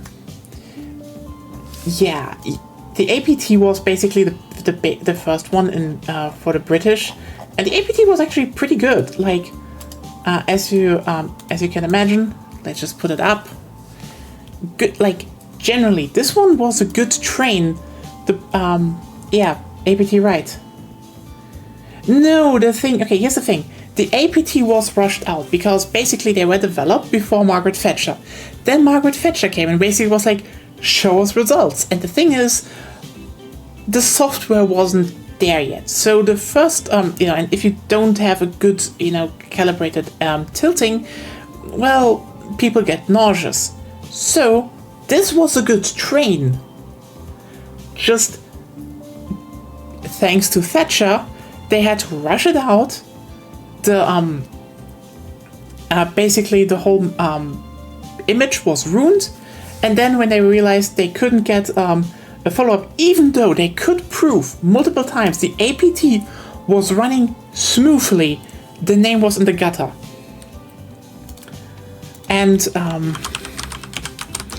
so basically Margaret Thatcher quite literally, and I mean quite literally, just killed the fucking APT. And it's sad.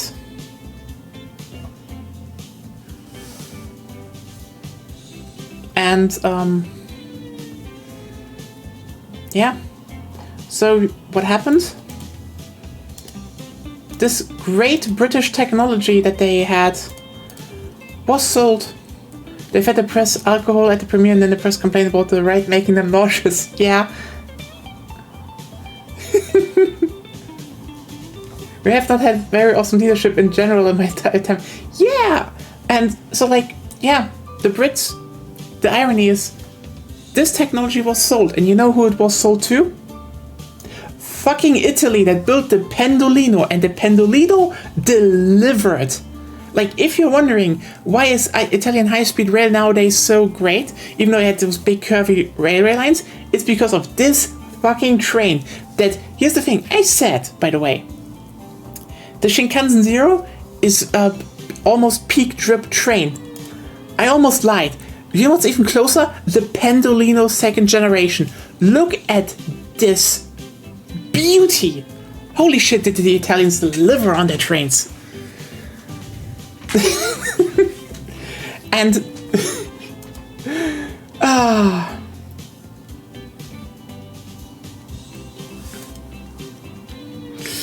yeah.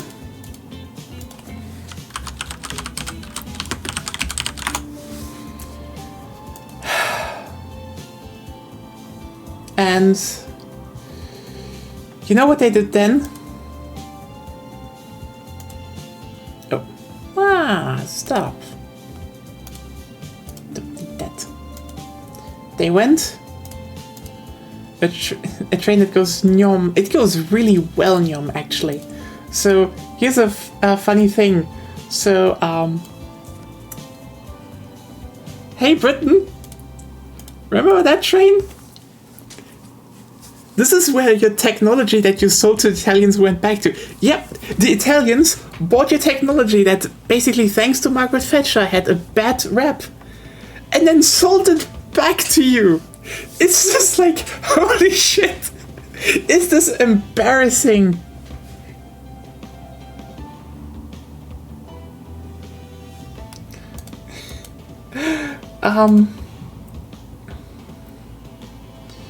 Yeah.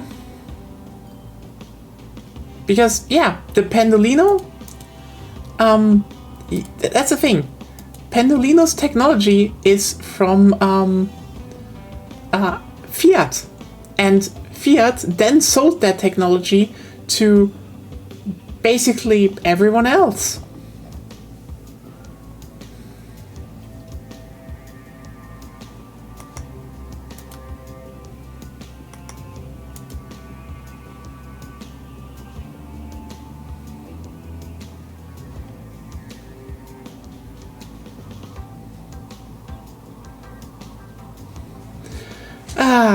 But yeah. And basically, just to wrap this whole story up about, wrapping back up to America, what basically happened is that Amtrak was like, we like the X2000, we like the ICE-1, they're both great, but they kind of wanted to have something with, I think they wanted to have that it tilted a little bit at least, and yeah. And basically what happened is because they went and were like, okay, can someone build us a train that is basically strong like an ICE, but has tilting technology? Because they, basically Siemens was like, hey, you can buy IC2s from us, we will ship. And they were like, no. And this is why they built the Acela Express. And this is what you got. And here's the thing. The Acela is fine. Like, generally, it's an Alstom train. But yeah, basically what you got is a TGV with... Okay, fun fact. The Acela actually isn't using the Fiat one, because the Fiat one is good. But there are multiple ways of, tilting technology. Like, for example...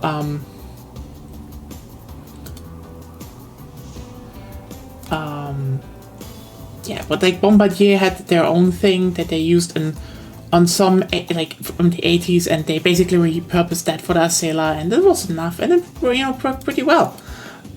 So yeah, this is the Acela, because they literally wanted a train that is has the power of the ICE-1, but with tilting technology. So they went for this one, and here's an irony about this whole thing. Because, Xylus, you were like, are they stupid? Not really. The Acela being built on their own, on American soil, and having some older American technology, even though it was Bombardier, Bombardier / now Alstom, wasn't a dumb idea. Like, if you started importing ICEs, you would probably more or less needed to have some way to also import spare parts. The Acela stuff is still produced in the USA. This is economically still the better deal. And this one is a good train. There's one fun part though. I remember Amtrak claimed it's the fastest train in the Western Hemisphere. And you're like, okay, listen. Spain is also in the Western Hemisphere. Talgo made faster trains, and they also use Velaros. I know what you're trying to say, it's the fastest train in the Americans. It's not in the Western Hemisphere, though. Sorry. Just big sorry. Have to pop a bubble there, Amtrak. You're not the fastest one, geographically. But yeah, actually the Amtrak was a good decision. Up until you realize, again, the, oh shit, this thing is built by Alstom, and... yeah. So, like, here's the thing. excited to come back to that. They could have imported ICEs. The thing is just, they didn't know at the time that Siemens was building these things here. This one is the diesel version, sorry. But basically, these right here. Because, yeah, only part of saying, yeah, but there's still high-speed rail there, so. But yeah, this right here is that's the ICET, and it's by the way, the diesel ICE actually went to Copenhagen. It basically went up to, well, Fehmarn, went onto the ferry, was carried over, and then drove up to Copenhagen. Well, they're now building the tunnel, so normal ICEs will just go whoosh through those, but yeah. Tilting Technology ICE came out the same year as the Acela. It's better. Should have bought Siemens back then, but you know, again, I will not be like, is this a big problem? Not really, because like, again, the Acela is a good train.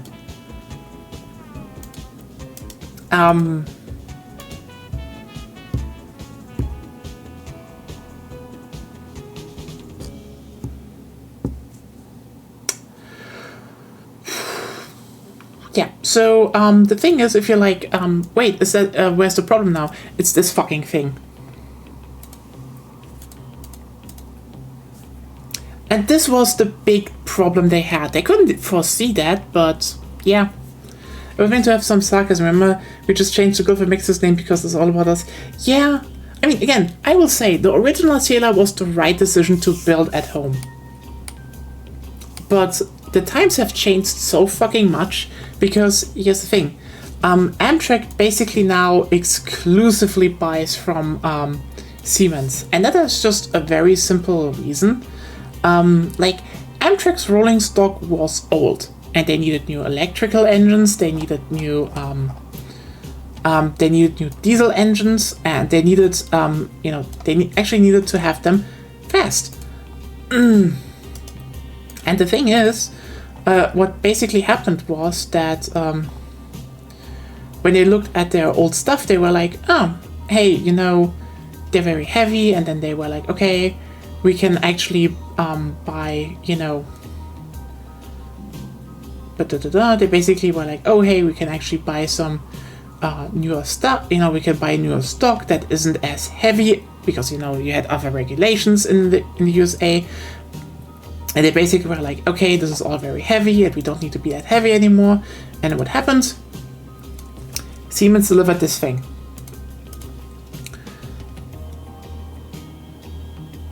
Yeah, train ferries have something. And yeah, this is the Siemens Charger. What basically happened is Siemens was like, hey, we just change a bit our existing diesel engines from Europe, and we give it to you. And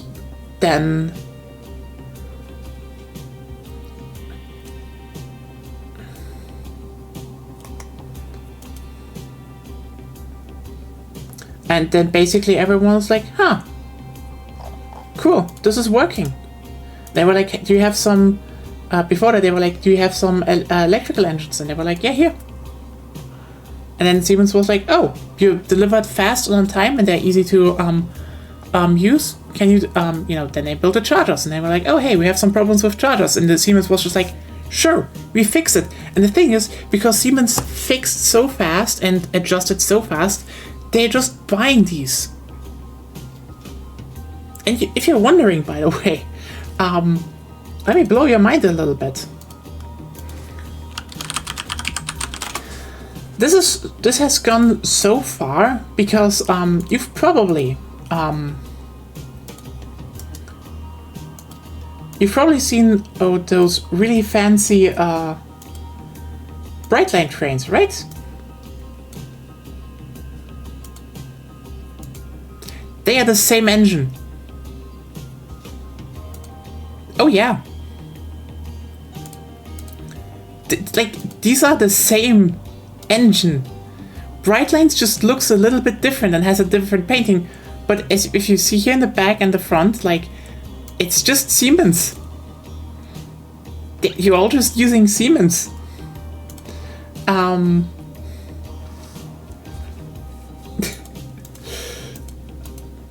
And then basically everyone was like, oh hey, shit, this is working out well. And they just, basically, I think Scepter also ordered them. Yeah, it's like everyone uses them in USA.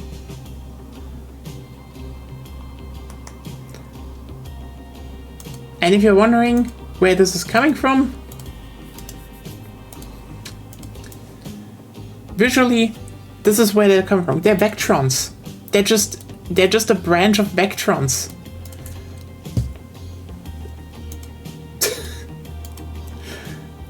Yeah, and this basically led to the fact that because the new Avelia Liberty, which has the same problems as the new TGV generation, it's just, there we go. It's just a bunch of problems, basically.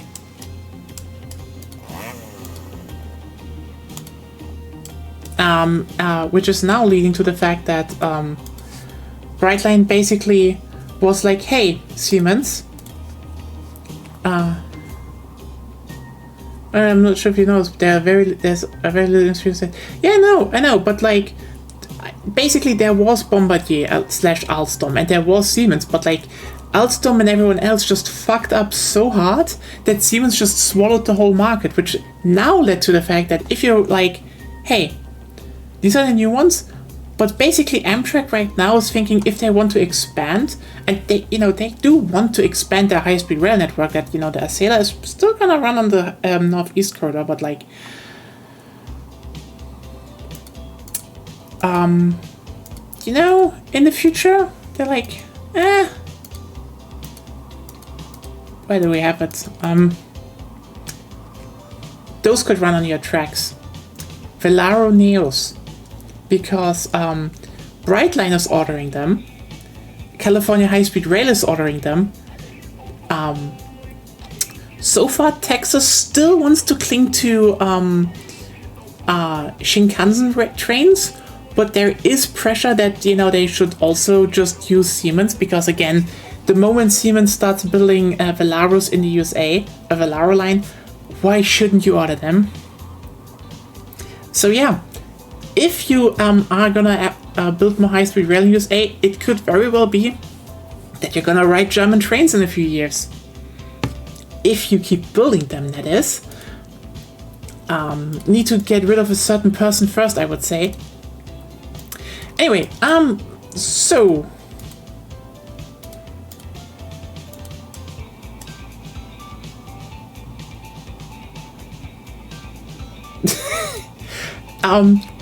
you know what? We have our own trains where the doors don't fall off. They're called Airbus. You should try them at some point. They're good.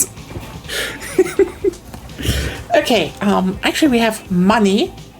We have a steady income. I do not know what the fuck is going on with the Forester here. Like, seriously, what is your problem?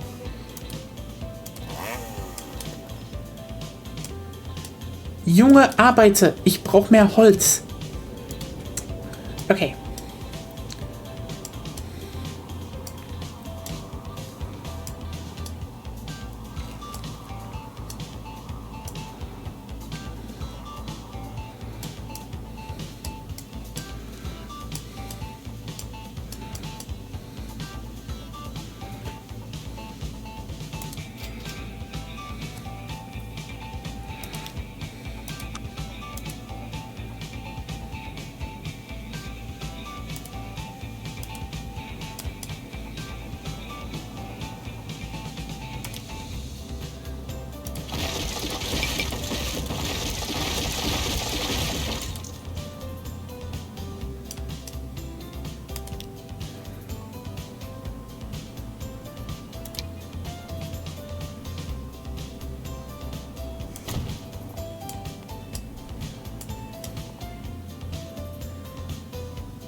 I specifically did that with intent.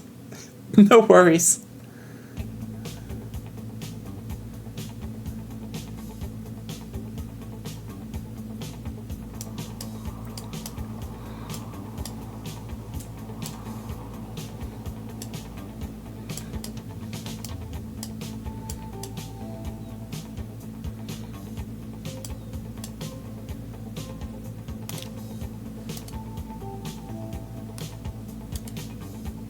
Wow, that's expensive.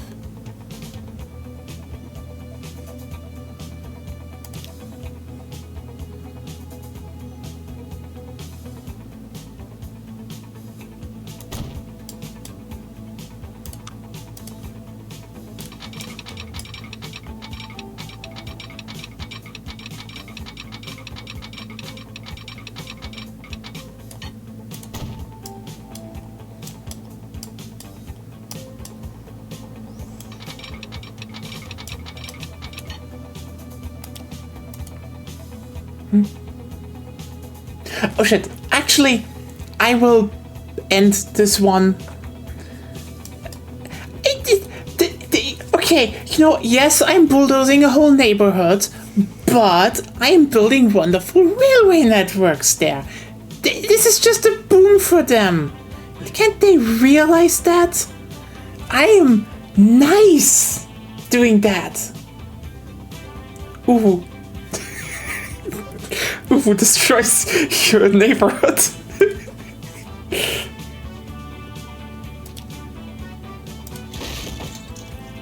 Okay,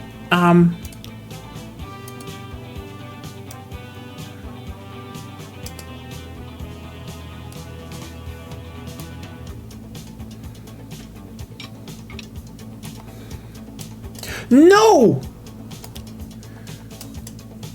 Disgusting road builders!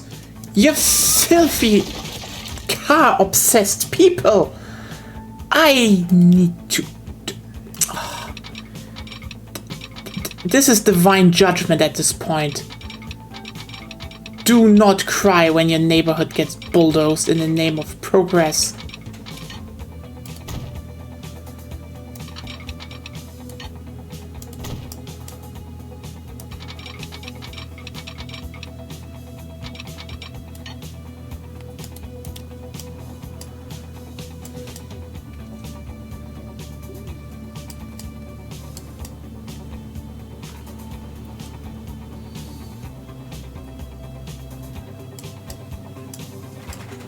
Anyway, I do want to connect it, and then we will end this.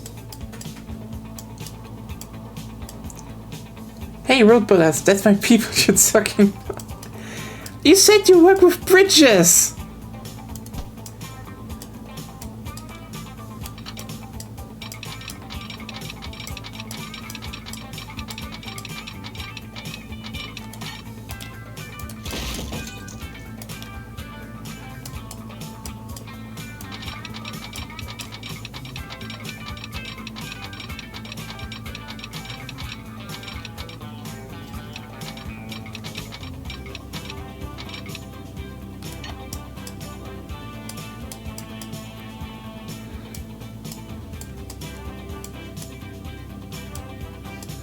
Ah, okay, yeah, that actually makes more sense, but it's a good one.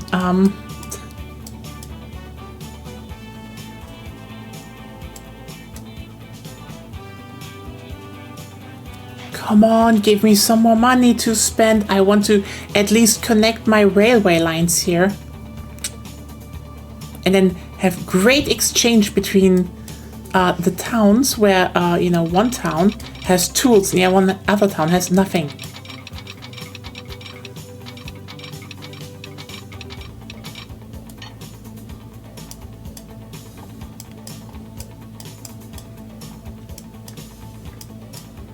Look, I'm building a high-speed railway line right next to a beautiful beach. And the thing is, if you did that with roads, everyone would be like, wow, you just ruined the beach. And that's true. But if you build a railway line right next to a beach, everyone will say, wow, you just enhanced the beach. It's true. You should try it. Just build a railway line next to beach. Everyone will love you for it. Except the car people, because they can't understand greatness.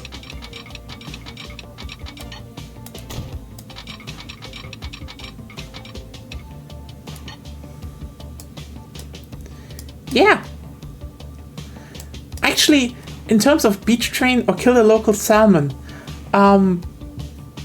in terms of beach trains, you actually have to hand it to the Belgians. Like, damn.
Okay. Oh, look. Getting all those tools and bringing it to town. And we can nicely make later, you know what? Next time we just build this rail network. And next time we're going to add a nice tram network to Bengaluru. And Chennai for that matter. Because people don't not only to travel between towns, they need to travel inside of the towns.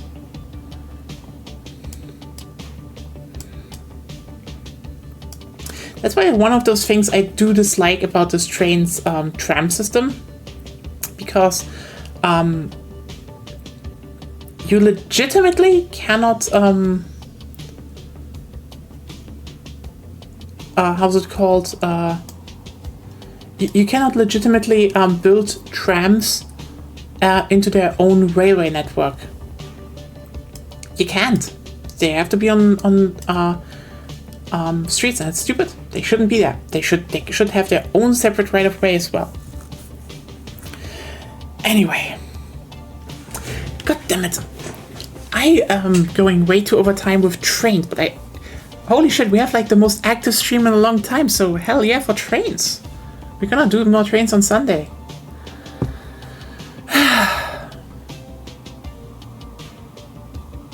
I miss trains. There should be more trains.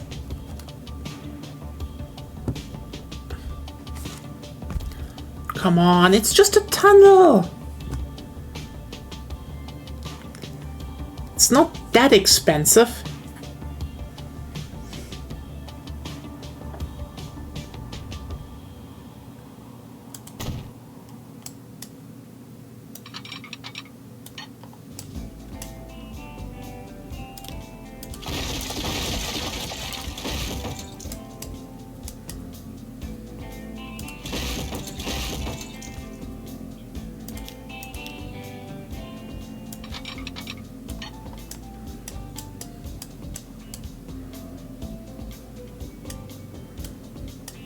There we go. Nice and smooth curves.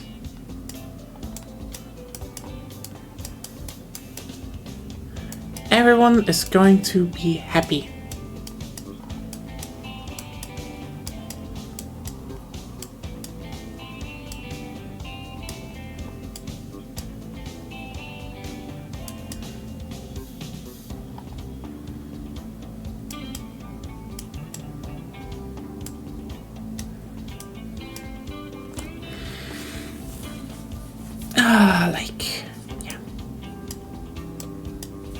But yeah, by the way, if you're wondering, we have paid off our loan, meaning we are actually making our own money now.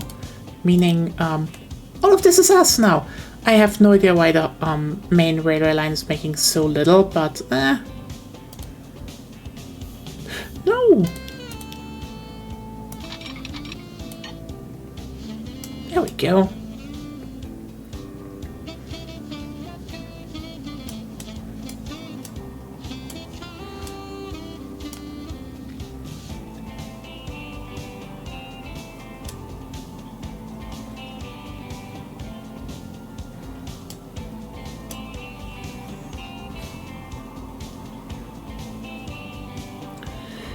Give me money.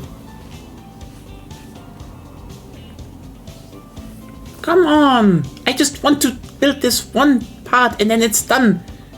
This is the one thing I promised. Game.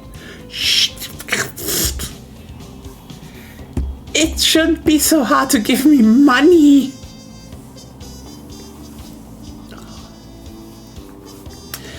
Honestly, the moment we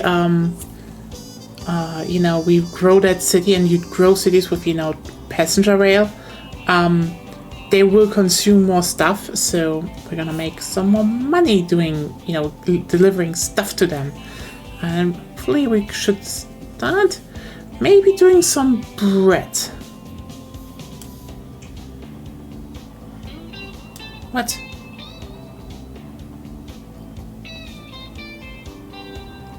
I said I'm just gonna build some bread. It's a resource, it's bread. Okay, yeah. Okay, now I'm done and I will get bonked now. Lena, you're wrong. I am not I cannot escape Agonia's wrath, even if she is ill. So, yeah. Thanks everyone for tuning in. This was Transport Fever 2. As said, we are going to build more on Sunday, and then we will finally do passenger rail, we will connect Busan, we're going to get to, well, hopefully we'll get to Shinkansen and make a big Shinkansen line. Woo. And then hopefully some more cargo rail to make money. So yeah, have a good week ahead of you. See you all on Friday, because we have one more time to play TTRPGs before Biggie 3, and yeah, see you around. Bye!